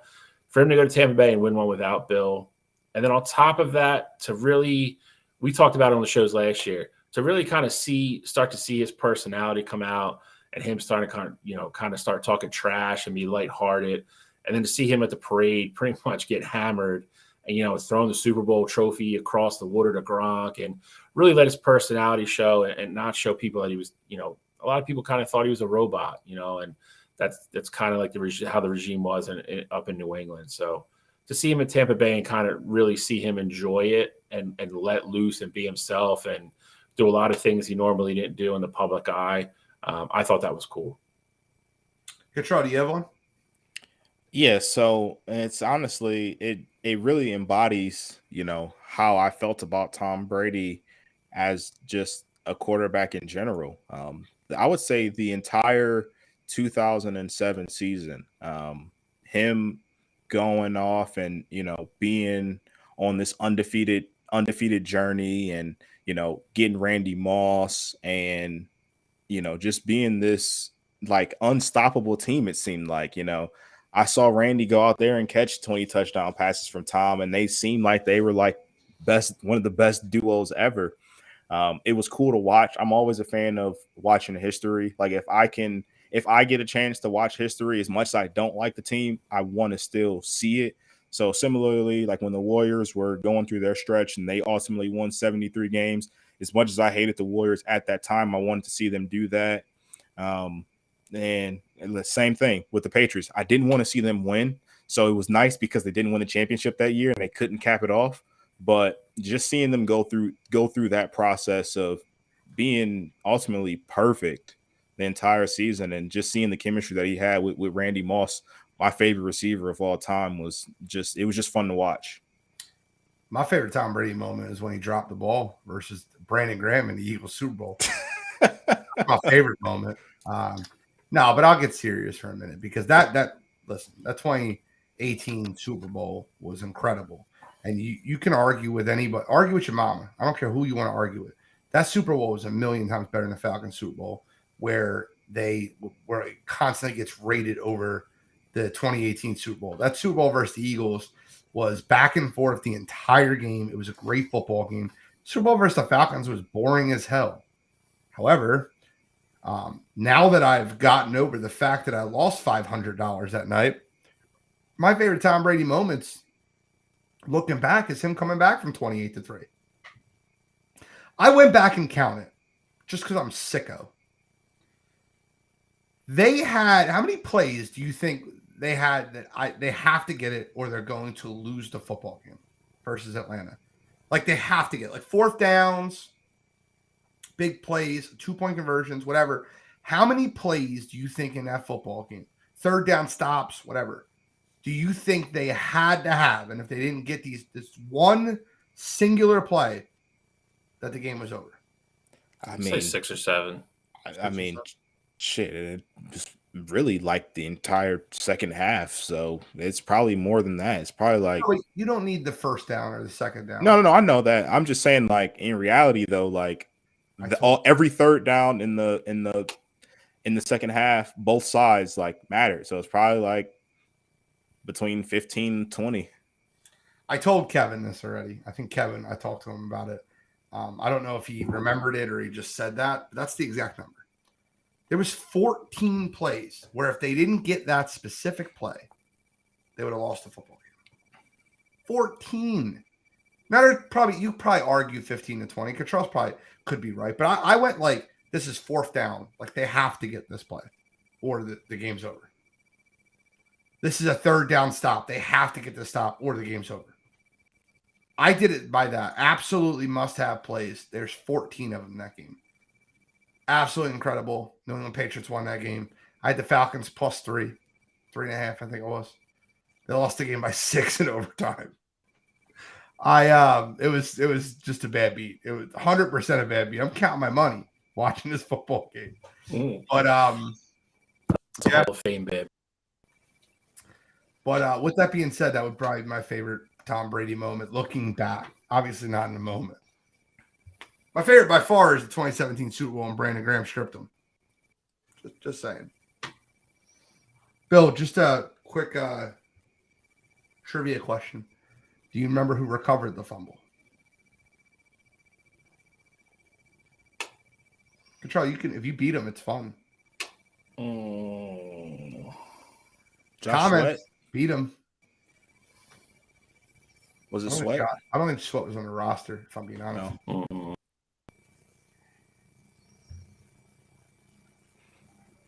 It wasn't long, right? No, it was not. First Long was a great guess. Anybody know who recovered the fumble? Chat, Bill, come on. Blanking. I'll give you a hint. First round bust. No, it must have been Barnett. That's correct. Yeah, Derek Barnett recovered that fumble. I hated that pick. Just fun trivia question for you guys. That's it on Tom Brady. Let's move on to the NBA. Wired did something fun. I'm tired of fan voting. So what we did is we created, and I'm going to share this in Sports Empire Network. group because I want them to get involved in this one because we talk a lot of sports in that one, and I just kind of want to get a lot of those guys in the chat if possible. You know what frustrates me about the NBA is kind of like you said, the fan thing. I really wish like they would sit down and get all the candidates based upon like what players think and coaches, and then still do it the way they do it. Like they figured that out. Like that part is fun. Watching LeBron and Giannis sit there and like draft teams is great. Like I love that part of it. Like the NBA has done well with that. To Gene's point, to make it based upon all your picks off of what the fans voting, I hate that part of it. But that's not what it is, though. I mean, I think they do have to fix a portion of it, but it's not just fan voting. There's 3 different aspects of it. You get the players' votes, you get the fan voting, and then you get media votes. And it just so happens, and I understand, you have either the best player in the league so far, the second best player in the league. That's not an all-star starter. So it's going to fix itself because he's going to be, but I 100% understand the sentiment of this. But it's not just the fan votes, and I get it. The fans had their opinion in this, but there's more to it than that. So I don't want it just to be on the fans because Embiid was 4th on, I think it was the media as well. Daryl Morey called the media. I said the Boston media pushing the agenda. So I just kind of wanted to go over that a little bit. We give our all-star teams, but before we do that, the biggest snub by far in the starting lineup is Joel the Process Embiid. He leads the NBA in scoring right now, 33.6 points per game. He's also averaging 10 rebounds, 5 assists, 1.7 blocks per game. It's a huge snub. It's an absolute huge snub. But let's get into our rosters. What we have. We'll start with the Eastern Conference. Eastern Conference. I seen wire to wire. I don't know why I thought West. But Cottrell, you got the order. Why don't you start us off? Let's go through starters first. I got the front. Obviously, all 3 of us, we got the front court right. You have 4 amazing players in the front court this year. Joel Embiid is leading the bunch, though, as it stands right now. So Embiid definitely should be anchoring that front court. Obviously, Greek Freak with Giannis, he's having another incredible season. You'll notice that I got Jason Tatum over Kevin Durant. I think Jason Tatum he's having a phenomenal year. He's averaging 31 a game, and he has the Celtics right now as the number 1 seed in the Eastern Conference. So I think he gets the nod for the jump that he's made this year. In my backcourt, I got Donovan Mitchell and I got Kyrie Irving. Donovan Mitchell has made the transition over to the Cavs and has been wonderful for us. He's averaging close to 30 a game. He's got us in the playoffs right now. I believe we're the 5th seed as it stands right now. So Donovan Mitchell has a 71-point game under his belt. So I think that's special. And then you got Kyrie Irving. Kyrie Irving, obviously, we know the games that he missed earlier in the year because of some of the comments that he made and comments that he didn't make on Twitter. But since he's been on the court, he's been playing phenomenal basketball. And I know that Kevin Durant has been out the past few weeks. He hasn't played a game since January 8th. And Kyrie has found a way to keep that Nets team afloat. They're close to 500 in his absence. And it's nothing great, nothing to write home about. But Kyrie Irving's playing great basketball right now. And I think he deserves to be an all-star starter. And Bill, you might as well go over yours second because you have the same starting lineup. Yeah, I mean I'm gonna end up saying a lot of things that Cottrell said, so I'm not gonna get too long-winded here. Jason Tatum is a top 3 or 4 MVP candidate. Took another step from what he took last year, leading that Boston team, number 1 in the Eastern Conference. Giannis is Giannis. If there's one guy that's going to beat him in the MVP this year, Giannis is one of 2 or 3 guys that could do it. JoJo, I give JoJo a little bit more credit than I usually do. I thought last year kind of might be the peak for him per se, or maybe I don't know how much I thought he could improve this year. And he's proven me wrong again. JoJo's having another great year. I don't know what it's going to take for him to win an MVP and get respect from everybody, but that's a different conversation for a different day. Donovan Mitchell, always kind of been a big Spider fan. If you remember last year, I was high on Utah a lot because of him. I said when this trade went through, I remember texting Cottrell, and I texted him how great of a trade I thought it was for Cleveland. They didn't lose Darius either, Garland with them. I think Cleveland's a sneaky good team, and I think they could easily upset somebody in the playoffs. But Donovan Mitchell's balling out. He missed a couple games because he was hurt, but overall he's been great for Cleveland. Great. This last one, there is no surprise of my love loss of Kyrie Irving. This came down to him and Jaylen Brown, and I had a really difficult time picking between the two. I saw pros and cons for both, so I flipped a coin. I gave Jaylen Brown tails because I wanted to land on tails, and I gave Kyrie Irving heads. Obviously, first one landed on heads, so I flipped it again, and it landed on heads again. So I was stuck with Kyrie Irving. So he's my fifth starter for the All-Star game for the Eastern Conference. Well, gentlemen, I didn't need to flip a coin. I did not need to flip a coin because Jaylen Brown's had a better season than Kyrie Irving. That's the only difference I have in your list. Joel Embiid over Kevin Durant is the most obvious thing that there could be. Joel Embiid averages 4 more points a game, 3.5 more rebounds a game, 1 less assist.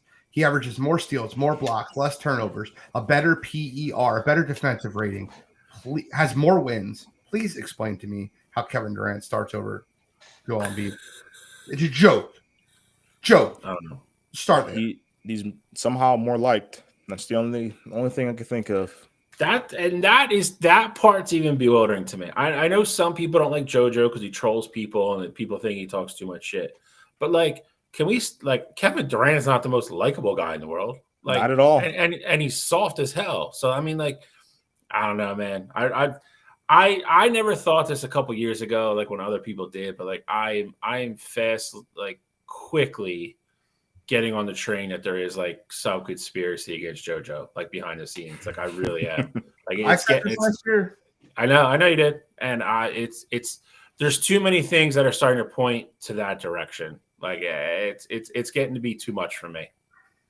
The dude could literally be if again he's probably first or second in MVP voting again, and he can't even start on the All-Star team over a guy who missed 20 games.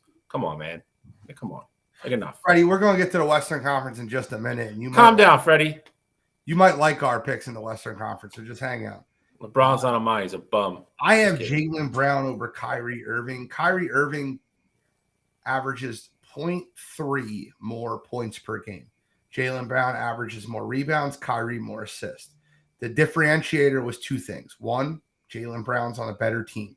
His team has a better record than Kyrie Irving's. The second is Jaylen Brown has a much, and when I say much, I mean light years better defensive rating than Kyrie Irving does. So if you don't need to flip a coin here, guys. They average the same amount of points per game, 27 points per game, 27.3 versus 27. Jaylen Brown has 2 more rebounds. Kyrie Irving has 1.5 more assists. I understand that. Jaylen Brown's bigger. Kyrie Irving's a point guard. That makes logical sense. Steals and blocks, Jaylen Brown's higher. Defensive rating, Jaylen Brown's higher. Player efficiency rating, Jaylen Brown is higher. That's not true. It is true. I have the PR rating right in front of me. How 100 PRs? I have Jaylen Brown's 14, Kyrie Irving's 17. I have it right in front of me. So that 17 is higher than 14. Jaylen Brown is 14, Kyrie Irving 17. Again, 17 is higher than 14. Ranked, not the total number. Oh, okay. Okay. All right, so it's 3 spots. All I'm hearing is that everything's really close. That's all I'm hearing. Don't blame me, bro. Blame my quarter. I don't know what to tell you. I tried everything in my power not to put him in there. It's fair. As far as the reserves, I'll go first since you guys went first on the All-Stars. We all have Trae Young. That's a simple one. I have Kyrie. You guys have Jaylen Brown. That makes logical sense. I appreciate what you did as far as lining them up. We all have Julius Randle. We all have Kevin Durant. We all have Pascal Siakam. Let's not stay on the debate there. Here's where I get nuts. How in the blue hell do you not have – oh, I'm sorry. You do have Siakam. Oh, you don't have DeMar DeRozan. How do you not have DeMar DeRozan on your list? Help me. Help me, Cottrell, because I'm sure help me help you. I mean, I think a big part of it is the Bulls have been very underwhelming so far. And I know this isn't a team award, but I think James Harden, what he's doing in Philly, I don't think it could be undervalued. I know Joel is there as well, but I believe James, he's averaging 21-11 or 21-10 right now. So he's having a great season. And I know DeMar's averaging close to 27 a game, but I think James just deserves it a little bit more. Ugh. So I want to answer Kyle's question. How did none of you have Halliburton? Halliburton has MVP numbers. If you look at Steve Nash this year, he's averaging 20 and 10. Kid's been great. I would love to find the spot. What? It's the subtle shot ever. Oh, it is. But listen, Tyrese Halliburton deserves to be on this list. And I would love to find a spot to put him on this list. I would love to put him over Trae Young, if I'm being honest. But where's Murray? Stop it. Don't even get me into DeJounte Murray. That's a joke. You have to have 3 guards, 3 and 4 forwards. That's essentially how they build their rosters. They build their rosters off guards and forwards. Trae Young, Kyrie Irving, DeMar DeRozan all statistically have way better numbers than the other two. It's laughable to ask me how there's no DeJounte Murray, Freddie. Please stop. Tyrese Halliburton, that makes logical sense. And I understand that. Cottrell even went as far to have 4 guards. He had Jalen Brunson, and I would love to do that because I felt sick leaving Jalen Brunson off my list. Jalen Brunson deserves to be on this list. But where I landed with Julius Randle, Siakam, and Durant as my forwards. And I have Bam Adebayo, who I think is a 20 and 10 guy also. Very Halliburton similar, but I'd have to have a 4th guard. And I can see putting Halliburton in over Bam. But Bam's defensive numbers are just through the roof. He's guarding the 3, 4, and the 5. So, yeah, I mean, I think every year there's 1 or 2 guys that you can make a very, very strong case. I think Halliburton fell into that role this year. There's always 2 or 3 guys that feel we get snubbed. There's just too many good players in the league nowadays. So he was in consideration for one of my last spots. Again, he's taken an enormous jump this year. I think the change of scenery has done him well. Bam was another guy I considered, right to the end. I never really felt comfortable putting Harden on my list. And Brunson was, from Cottrell's list as well. That was one of the other guys. He was one of my last guys off as well. He has proven, that was worth all the money that everybody thought New York overpaid for him. I just look at this man, and I just really need Cottrell to explain to me how James I don't get the DeRozan thing. James Harden's on this list over DeMar DeRozan, and we're both Philly guys, bro. I don't understand. But I know you guys. Neither one of you guys like James Harden, though, which is, Gene likes him a lot more than I do. I mean, I also know that as well. So, but I just need you to explain yourself, brother. Like I said, I've already gone over it. He's averaging 21, 6, and 11, and he's on a team that's top 3 in their conference. And the Bulls aren't in the playoff picture. Yeah, but DeMar DeRozan's averaging 26, 7, and 5. Correct. The Bulls. If DeMar DeRozan wasn't on the Bulls, they might be in last place in the East. So let me ask you a question real quick. Can justify, if that's what you're talking about, the team's winning percentage, justify having Trae Young over him then? Because Trae Young's averaging better numbers. What do you mean? Trae Young's averaging more points. That's it. Yeah. That's it. Better. I mean, Trae Young, there's a reason why Trae Young is ahead of him. And there's no, let's pull up the exact numbers here since we want to. I got it. Trae Young, 27.2. I got you. So he's averaging more points and he's averaging more assists, and he's a point guard. So I think that's a factor to look into as well. Okay. Ice Trae. I have Ice Trae on my list too. I just couldn't put 27 and 10, 21, 11 and 6. Like I don't know how that's not 21. What are you looking at? From James Harden. I'm talking about James Harden. 21, 11, and 6. Like those are all-star numbers to me. And your team is high, that high in the standings. Usually those teams that are high up, they get 2 representatives, and I think Philly deserves 2 representatives if James is having that caliber season. Okay. I don't necessarily disagree. I'm a Sixers fan, but I just can't have DeMar DeRozan off my list. Let's argue. In reality, I would have put DeMar over Jalen Brunson, but I didn't want to leave Jalen Brunson off. Gene, we talked about it beforehand. Yeah. I think Jalen Brunson's having a special year, and I think it's deserving of an all-star appearance. So for me, that was really the 2 that I was going back and forth of having Brunson or having DeRozan, and I wanted to give Brunson some love. If I'm being real with you, bro, I have DeMar DeRozan over Jaylen Brown. Even on my list, I'd have him over Julius Randle. I know they're forwards. I'd have him over Bam. I'd have DeMar DeRozan over. He wasn't one of my final cuts. He wasn't one of my final entrants to the Royal Rumble. Little wrestling. Let's move on to the Western Conference. We can talk about the Royal Rumble if you want to. I saw it. It was good. So did I. Great. Good. It was great. Okay, so this is where we really get off kilter, which I love. It's fine. So, man, look at the starters. We have different starters. I love that. So, me and Cottrell both have SGA in our starting lineup, as we should. Memphis. Listen, I'll tell you right now, if you could start 3 guards, 100% would, because the Western Conference forward situation is pathetic. It is pathetic. They don't have forwards. They don't. Anthony Davis, Domantas Sabonis, and Lauri Markkanen, none of those 3 deserve to be starting over Ja Morant, period. SGA's having a special type season.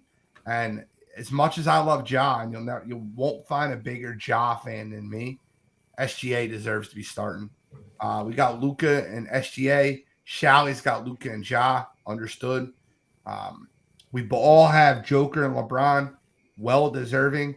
We all differ on that last forward spot. I went with Markkanen, special team this year with Utah, playing well above their head. Cottrell went with Sabonis, special team in Sacramento, playing well over their head. And Shalley went with street clothes AD. But AD statistically was an MVP candidate before he got hurt. So I understand all 3 selections.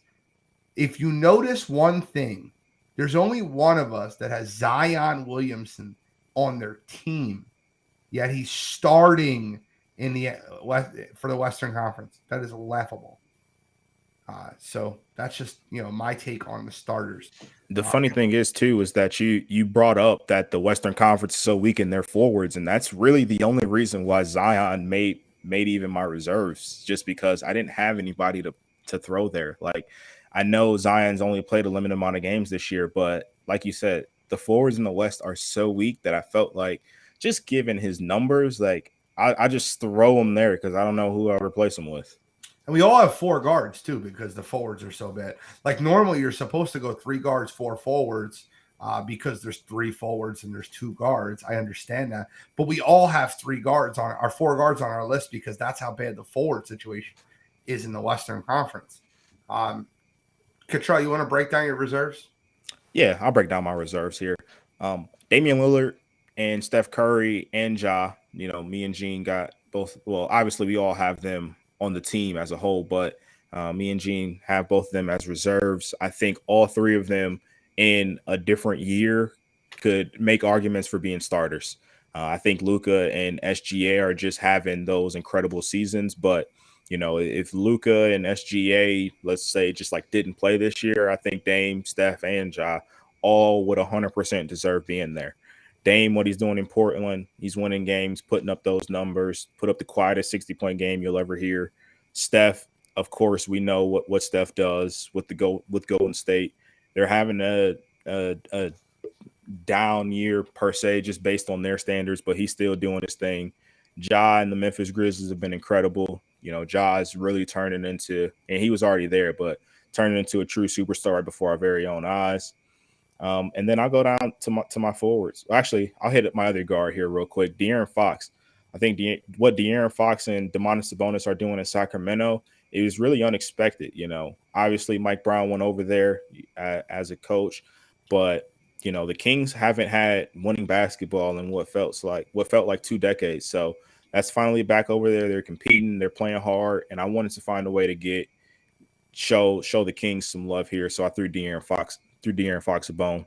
For my forwards, I already mentioned a little bit about Zion. Lauri Markkanen has had a phenomenal year. And the only reason why I didn't have Markkanen as a starter is because as great as the Jazz were playing, they kind of fell off a little bit. And again, I know it's not a team. This isn't a team thing, but Sabonis has his team in the 3 seed, and Lauri Markkanen and the Jazz have fallen all the way down to 9 or 10. So only reason why I swapped those two, but Markkanen's having a phenomenal year. And then I got DeAndre Ayton as well. What he's been able to do with Chris Paul missing a little bit of games earlier in the year, Devin Booker missing games now, and him helping to keep that Suns team afloat. I think it's something to respect, and that's why he's on this list for me. Kyle, the West is super weak.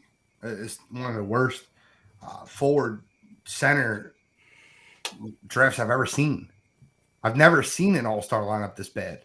You normally are like, oh, we're talking about people that should have made the team that didn't. Yeah. Look at a forward that's going to get snubbed. Think about it. I got Kendall freaking Johnson on my list. Take it another way than Kendall Johnson's balling over on a really bad Spurs team. Let me just be clear. But I have Kendall Johnson on my list. Just being clear. Shally, let me walk us through your team. Yeah, I mean, so Cottrell shared pretty much. My only difference, obviously, at this point is Paul George at the bottom. But Dame and Curry speak for themselves. De'Aaron Fox is having a quiet, sneaky, great year out in Sacramento, and along with his teammate Sabonis. It's nobody had them, being a top 4 seed at the beginning of the year. We all did agree last year when we talked about it, Sabonis was going to be big, going out there. Fox has elevated his game this year, though. He's playing better. He's got better people around him that can handle a little bit of the load now, and you're starting to see, the budding superstar in him a little bit.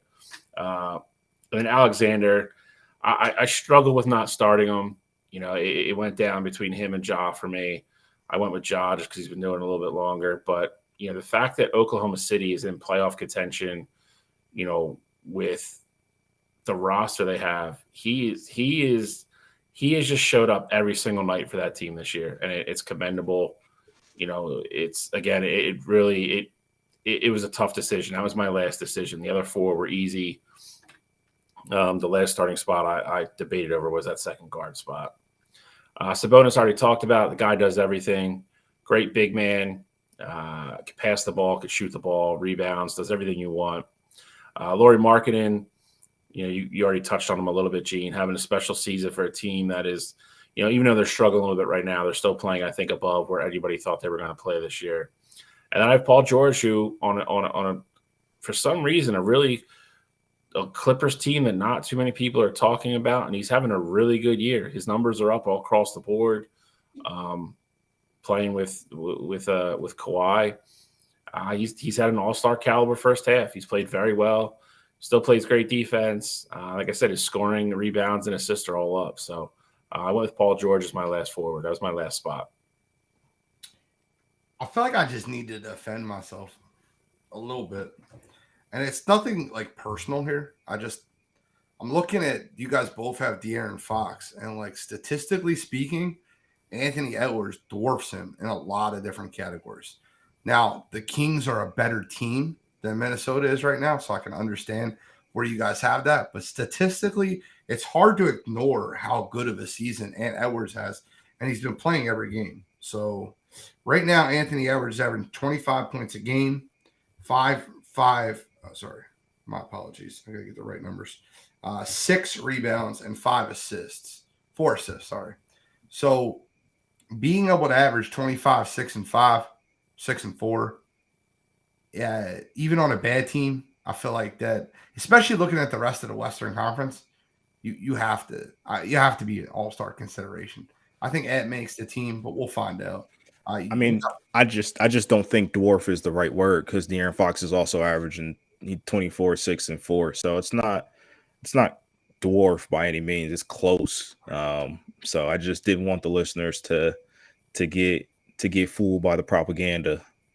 I'm a propaganda still. That's what I do, bro. You gotta understand. Okay, so that's my starting lineup. Kendall Johnson had a great statistical year for San Antonio. They're an awful team, and I didn't want to reward players like Paul George or Zion Williamson. And I understand why you guys did. They're stars. It's just, playing basketball games matters, and I feel like 100%. But those guys just haven't really shown up. 100%. I agree with you there. Oh, well, that's it for the NBA All-Star talk. We got a little NHL All-Star talk. Shally, I know you came prepared. I have zero talk right now. Connor McDavid, right? He made it, right? That guy? Yeah. Sidney Crosby? He's there as well. So yeah, I saw. Kind of like the NBA. I mean, I feel like in the last 5 or 6 years since the NHL went to this format, they've made it more interesting. So every division has a team. They play 3-on-3. So this year the Atlantic will play the Metro, and the Central will play the Pacific, and the winner of those 2 games play for the championship. And then they split a bunch of money between the winning team. Skills competition is on Friday. The games are on Saturday. They're in South Florida this year. They are at what are they called? FLA Live Arena, Florida Panthers home arena. So they are in South Florida. They got three new skills this year, though. They all sound very interesting. I'm curious to see how they play out. They have a splash shot, which from what I gather is a combination of Connect 4 with pucks and a dunk tank. So that could be, I'm going to see how that plays out. The next one I'm very, very, very excited to watch. They're calling it pitch and puck. You're pretty much going to play a golf hole with an island green with a hockey stick and a combination of pucks and different size balls. So that one I think will be fun to watch. And the last one is called 10 tandem. I think they're having goalies shoot on other goalies, and they're paired with another player. And depending on how well the goalies do, kind of depends on how many other players get to go against the opposing goalie. That one got a little complicated, so I got to watch that one. And then they have the four normal ones: the accuracy, fastest skater, hardest shot, and the breakaway relay, which the last couple of years has taken on a mind of its own. That's where all the guys break out, all the props, and get all the help, and it's kind of become the slam dunk of the skills competition for hockey. So I'm looking forward to it. It's always fun. I always love watching the skills competition growing up. Hardest shot, accuracy was always awesome to see if somebody could do it in 4 shots. Ray Bork did it a couple times, a couple other guys. He was like the king of it back in his Bruins days. But it should be fun. I will say this. I've never watched a skills competition and not been entertained in some form or fashion. The NHL has done a really good job the last couple of years of tailoring a couple of the skills to whatever city they're in. Like last year, they did stuff on the Vegas Strip because they were in Vegas, which was really cool. And like I said, this year they're gonna do stuff on a golf course, and the other one's on the beach. So it should be fun. It should be entertaining. It's a really easy way to watch. To spend 2 hours watching it. So I'm gonna pick the Atlantic to win it all. They got a couple Bruins. I think they have the best goaltending, best depth. I think they will play the Central in the finals. The only thing that scares me is obviously that Pacific team, because you're going to have, playing 3-on-3 with Connor McDavid and Draisaitl and a couple other guys on that team can be a little daunting. But yeah. I'm going to go with the Atlantic Conference to win it all. The 2 leading point scorers on the same team. Mm-hmm. Is Connor McDavid like Wayne Gretzky? I'm not like trying to be smart when I say I'm 92 points already. I'm going to say this. He's definitely the better athlete. He's more physically gifted than Wayne Gretzky was. Can you see him touching some of Gretzky's numbers? Ever? Game's different now. No. I get it. 92. I think if he stays healthy and plays for a while, plays till he's damn near like 40, something like that. I think when he's done, you look at this generation, I think he's going to have the most points out of anybody in this generation. And I don't think it'll be close. Gretzky's got some numbers, man, that are just I don't want to say products of the game, because that's demeaning what he did and how great he was, because he was incredible. Gretzky wouldn't put those numbers up in today's game, though. He wouldn't. Do you think that Connor McDavid could sniff 200 points ever? Because he's at 92 now. No. It's ridiculous. 14 more than anyone else in the league. He's at 92 now, but I think they've played over 50 games. So when they come back, they come back, they have 30 games left. So you're saying he's going to average. You'd have to average. I don't mean this year. I mean, like, in the future, can he sniff 200? I'm not going to say never. I mean, because he's too good and he's too physically gifted for me to say that he couldn't. I think it would just be a stretch. Again, I mean, an 82-game season, you have to average 1 to 2 points a game. Is he capable of doing that? Absolutely. I just think hockey is one of those sports a lot like basketball, in that the average player now versus 30 years ago is a completely different athlete, like completely type of just a way better athlete. And the average role player in the NHL now is miles ahead of where it was 30 years ago. And then the last thing I have to ask you a question: does anybody catch the Boston Bruins this year?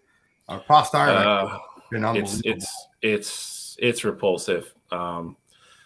They still have a huge lead, and that's what I think they've lost their last 3. I don't know what they're doing tonight. They're playing Toronto tonight, I think, but they've lost 1 game in regulation at home. I think they're like 22-1-3 at home. They're the best team in the NHL right now. But like I mentioned earlier in the show, playoff hockey is a grind, man. Yeah. It's a grind. It is a grind. You get one injury, or you have one bad series, and boom, you're gone. So can you also fill me in on Jason Robertson? And the reason I ask about him is because statistically across the board, I see him on every list. He's like the 3rd highest plus minus in the league. He's got the 6th highest points in the league. I don't know if he's like this stud that I just haven't heard of. So Robertson is a guy that if you're, I know we joke about it all the time, but if you follow hockey or, really pay attention to it, it's kind of a name people have been kind of waiting on for a couple years. And then it's kind of like one of those things, like he's having that year where everything's starting to click, and he's kind of starting to play up to his potential. I don't know if this is what he is for the next like 10 years per se. But I think he's capable of it. He's that caliber of player. He's very good. He's very good. He does a lot of things very well. Okay. All right. Well, we know hockey's not my forte here. Blue Jackets have lost so many games this month. I think they're 4-1. They were 4-1 in the month of January on Saturdays, and then they were like 1-15 every other day in the month. So hockey, I'm out on hockey. I tried to be in with support my local team in Columbus, but they stink. They make it tough. The skills challenge will be fun to watch, but Columbus challenge is always fun. Makes it hard to even fall back. Flyers are like 21-30, so I don't want to. Actually, I think they're 22 and 22. I think. I wish they would be worse. Trust me. 21-21 with 9 overtime losses, and I think the biggest issue that you're going to run into in hockey, and I'm not trying to be a smart ass when I say this, is you're going to call that 21-21. That's not 21-21. I think hockey needs to change that. Overtime losses need to be called losses. If you want to give them a point because they're overtime losses, that's fine. But they went out there and played 51 hockey games, right? And they lost 30 of them. Like, let's not lie to ourselves and pretend they're not. Bro, I'm not. Dude, they're not good. My point is they're called overtime losses for that simple reason, because you get a point for them. I know. That's why it's a separate column. But listen, I wish they would have tanked so they could be in the Derek Bedard sweepstakes. They're not going to do it. NHL is going to hand him to Chicago, just like they did with Patrick Kane when they screwed us 10 years ago. But that's another rant for another show. But that's where he's going to go. Derek Bedard is the next big kind of special talent to be in the league.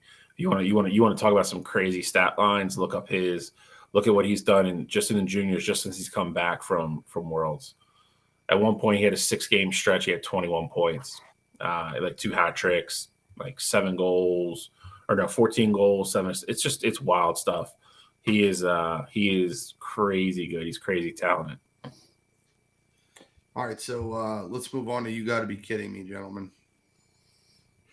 Sounds good. I guess I'm starting it off like normal. Yes, but you didn't happen to get that video, did you? You didn't even try. No, it would. I tried. He said you even tried. System doesn't like me. That's all right. But my You Got to Be Kidding Me this week, we touched on a little bit earlier. It's officiating, and it's not just in football, but it's really just all over. Specifically basketball as well.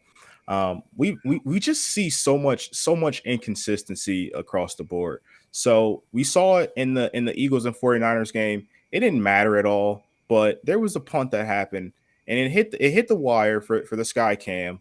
And the 49ers benefit from the field position for it. And the refs came back on the mic after looking at different angles and everything. And what they said was, we couldn't find any disputable video that shows that it hit the wire.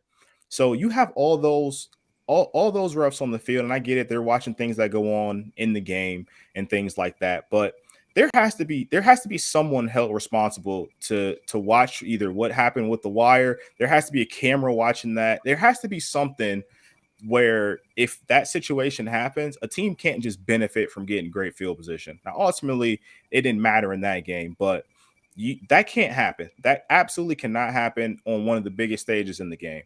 Obviously, in the other game with the Chiefs and Bengals, there was many missed calls. We talked about those.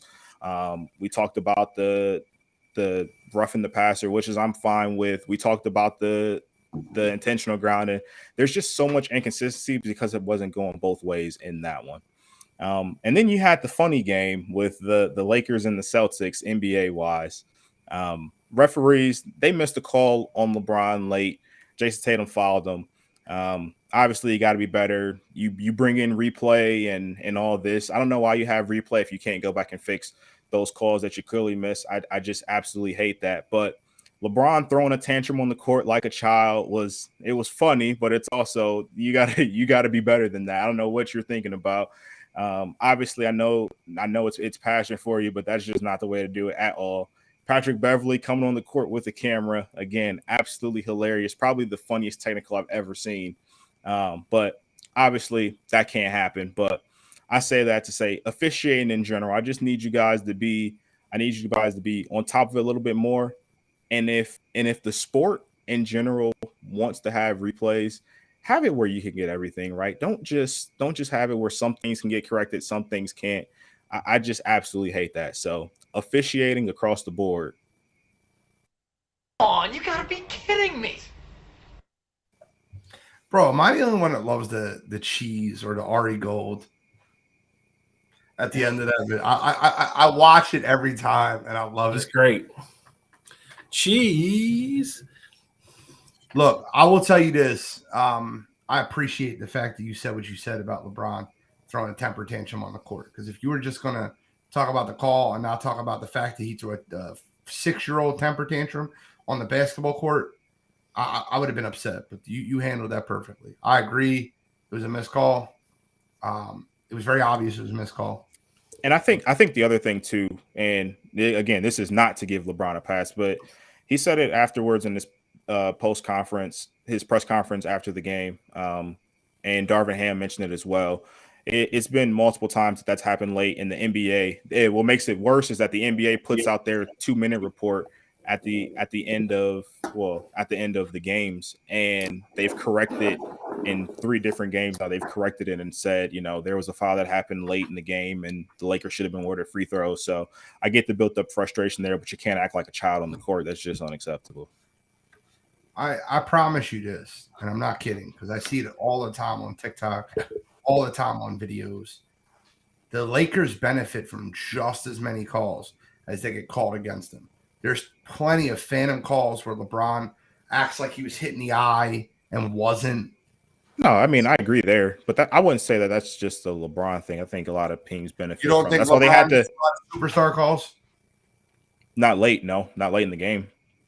Maybe in the first quarter, second quarter, I might be with you. But late in the game, the whistle should be swallowed a lot more. Yeah, but a foul is a foul. Just like you can't not call roughing the passer, you can't not call that play on Jason Tatum. I agree. It was a foul. Charlie. For this week, I'm just gonna go simple. I'm gonna keep it with the NFL. For the love of God, you've tried everything in your powers to make this weekend relevant. You've changed everything, to try to get people to show up. You can't get any interest from fans. As crazy as this country is, and football starved as this country is, nobody watches it. For the love of God, just please, finally, once and for all, put it out of its misery. Just cancel the Pro Bowl. There doesn't need to be a Pro Bowl anymore. Let guys get their bonuses. Let them get named to the Pro Bowl and get their money. Let's just stop having guys show up and do this and act like it's okay. You are now on if you're not familiar with what happened in the AFC, you're on your like 7th, 8th, and 9th string choices for quarterbacks to play in this game. Patrick Mahomes is number 1. He's obviously not playing. He's got a bigger commitment the following week.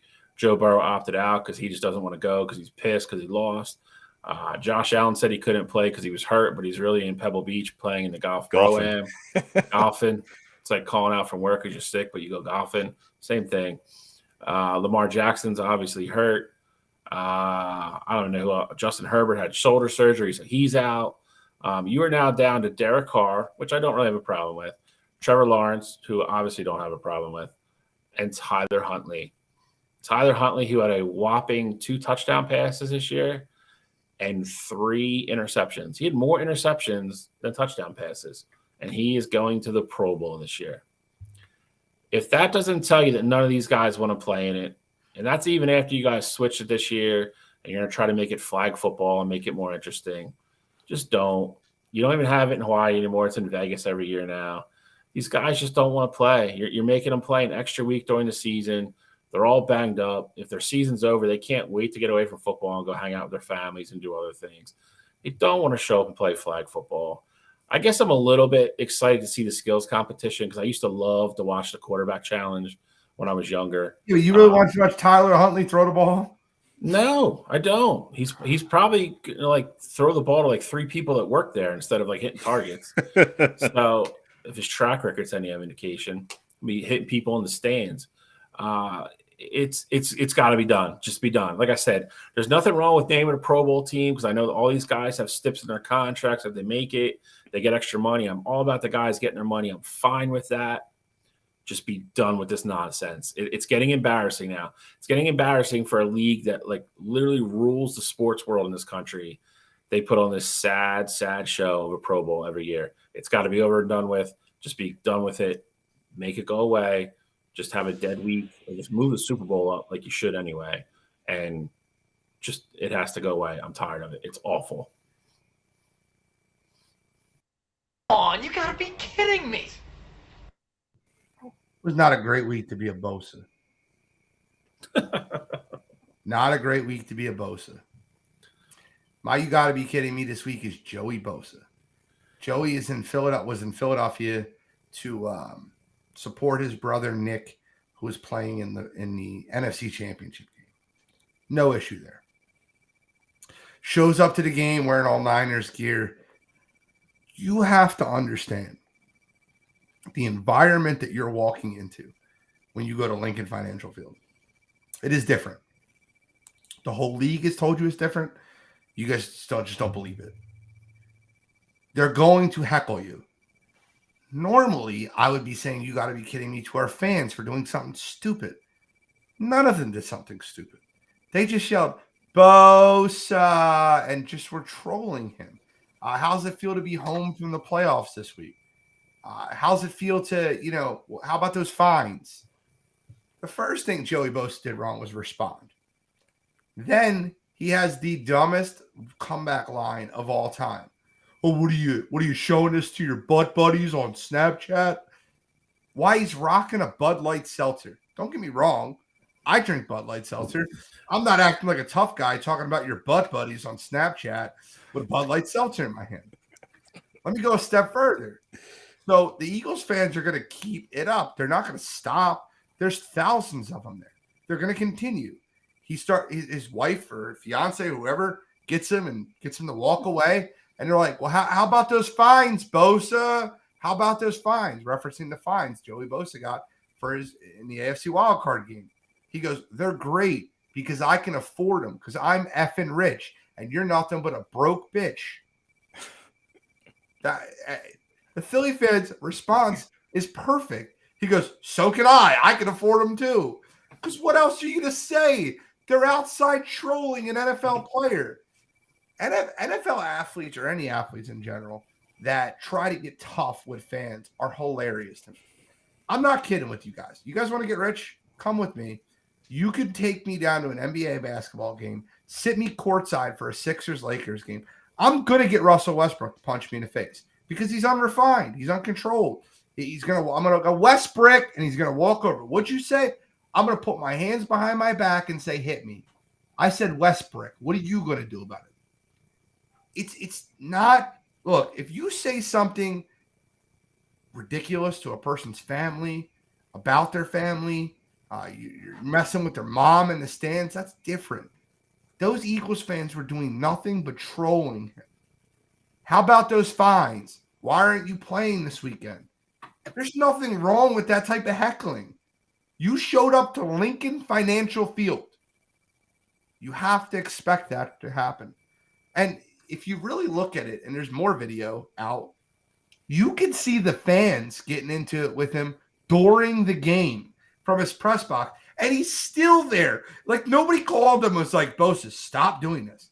He's arguing with the fans in the stands. They're singing the Eagles fight song at him, not even at the field. They're turned around singing it to him. You're never going to win. Don't do it. For that reason, Joey Bosa this week. Come on, you gotta be kidding me. I think the Butt Buddies comment was the worst comeback ever. It was like I know you are, but what am I? Like that was. Yeah, it was one of those like middle school lunch table comebacks. I mean, neither Nick nor Joey have ever been popular because of their personality. That's definitely been for sure. And of course, I love them for what they do on the field as Buckeyes. But we know that's just who both of them are. If you've seen any interviews or anything with them, like they're just like Godfrey said it best. They're like those jocks in high school. Like that's literally like how they portray themselves. And if you're gonna do that, I guess that's fine. But no one's gonna respect you for it.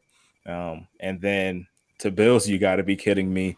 I do think it's funny that the whole the Pro Bowl is going the way that it is, but I don't know what made them decide to get the Pro Bowl a week before the Super Bowl as opposed to a week after.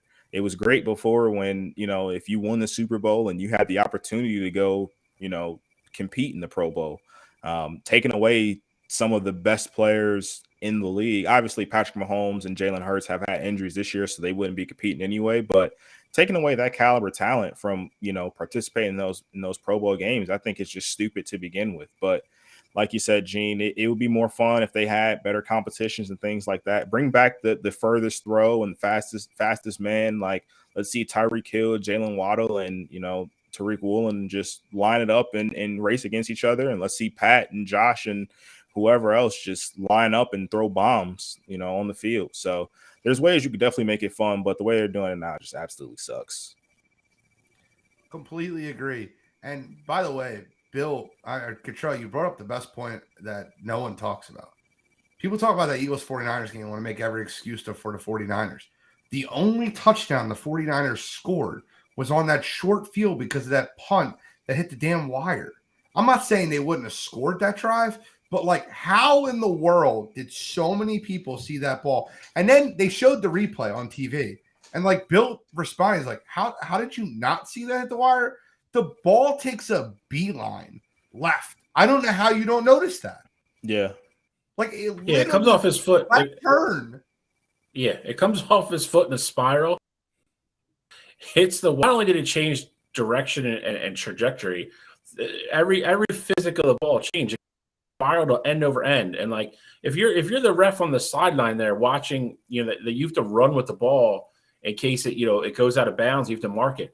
How are you watching? Like, how did you watch that punt and not tell me you didn't see it hit a wire? Like, it's impossible. dude, it was ridiculous when like 13-14 Eagles pointed directly at the wire right after the punt. Yep. Like, it's just like, how do you miss that? That might have been the worst call of the game. People are talking about and by the way, for all the 49ers fans talking about the Devontae Smith, it wasn't a catch. You guys have the option to throw the challenge flag. You've seen Devontae Smith doing this. You know that they're trying to rush the play to the line of scrimmage. You can't expect the officials to see that ball landed underneath him. They can't do that. That's not like that's almost impossible. It landed at a ridiculous angle and fell out to his right side when the official's over his left shoulder. Nobody, announcers, that anybody that was watching the game on the field did not think that was not a catch. Even the cornerback that was near the play didn't say, oh, that wasn't a catch. It hit the ground. So no one was calling for the challenge. Most fans didn't even know until they came back from the commercial break and said, well, maybe that wasn't a catch. We have video evidence. I seen it right away. I didn't see they missed the catch, but when a receiver's doing that and speeds them to the line of scrimmage to get the next play off really fast, you have to know something's up. I agree with you 100%. You know, Shanahan has to throw the challenge flag there. But again, my issue is the discrepancy, because we saw a very similar thing happen in the Chiefs game where Kadarius Toney made a catch. They called it a catch on the field. Chiefs get up to the line, and the sky official comes in and it calls it down and is like, hey, that wasn't a catch, you know, back them up. And if you're going to do that, that's fine. You know, you have the ability to throw the challenge flag, and I believe Zach Taylor actually tried to challenge it anyway, but then they gave him his challenge back because they said, you know, our sky official, they called it down already. It didn't matter. I just want some consistency there. But 100%, though, Shanahan has to make that call. Bro, what are you talking about? It's still a drop at the end of the day. Smith knew he dropped. It was ruled a catch. He got up and he was intelligent and got to the line and alerted his team because he was properly coached to get them to the line. So what? Smith's supposed to be like, no, listen, I didn't catch it. Guys. You saw that you saw that commercial back in the day. He's like, I touched the coach. Before like, it went out of what bounds, did you want them to do? The referees obviously didn't see it. Nobody's seen it at home. When you were watching the game, you didn't see it because you commented, what a catch. That's what you said. That's what most people said. Everyone thought it was a catch. Devontae Smith knew it wasn't. He rushed to the line, got the playoff. Like, shut up. You sound stupid. Not you, Jordan, but anybody at home like saying, oh, the Eagles only won the game because of the catch. Just dumb. Sorry, guys. I'm just really bitter at the fact that the Eagles don't get the respect that they deserve in this playoffs. And I think that in 2 weeks, and I'll give you a little preview, I think in a week and a half, you're going to find out how good this Philadelphia Eagles team when they run the ball down the throat of the Kansas City Chiefs. Just book it. We'll talk about that later, though. Any final comments for episode 121, gentlemen? I do have one. I know we didn't talk about it on the show, but I just wanted to just go over it here real quick. WNBA Day was today. We heard a lot about free agent signings. Breanna Stewart is going from Seattle to New York. And, you know, the other big signing that happened this offseason, Candace Parker signed a deal to go to the Las Vegas Aces. So I think you can all but basically book it. It's going to be a Vegas versus New York WNBA finals. And this Aces team, Gene, I know we talked about it a few years ago when the Suns had Skylar and Diana Taurasi and Griner and all those women. I think this Vegas Aces team might be the best starting lineup I've ever seen put on the court in WNBA. So I think it'll be fun to see that matchup. You obviously Sabrina is still in New York that Breanna's going to team up with, but just some quick WNBA news I wanted to go over. Yeah, isn't it funny how Ace went to the Aces? That's actually like great marketing for WNBA. Yeah. All right. Any final comments, Bill? Nada. All right. Well, with that, it's episode 121, Wire to Wire Sports Podcast. We are signing out.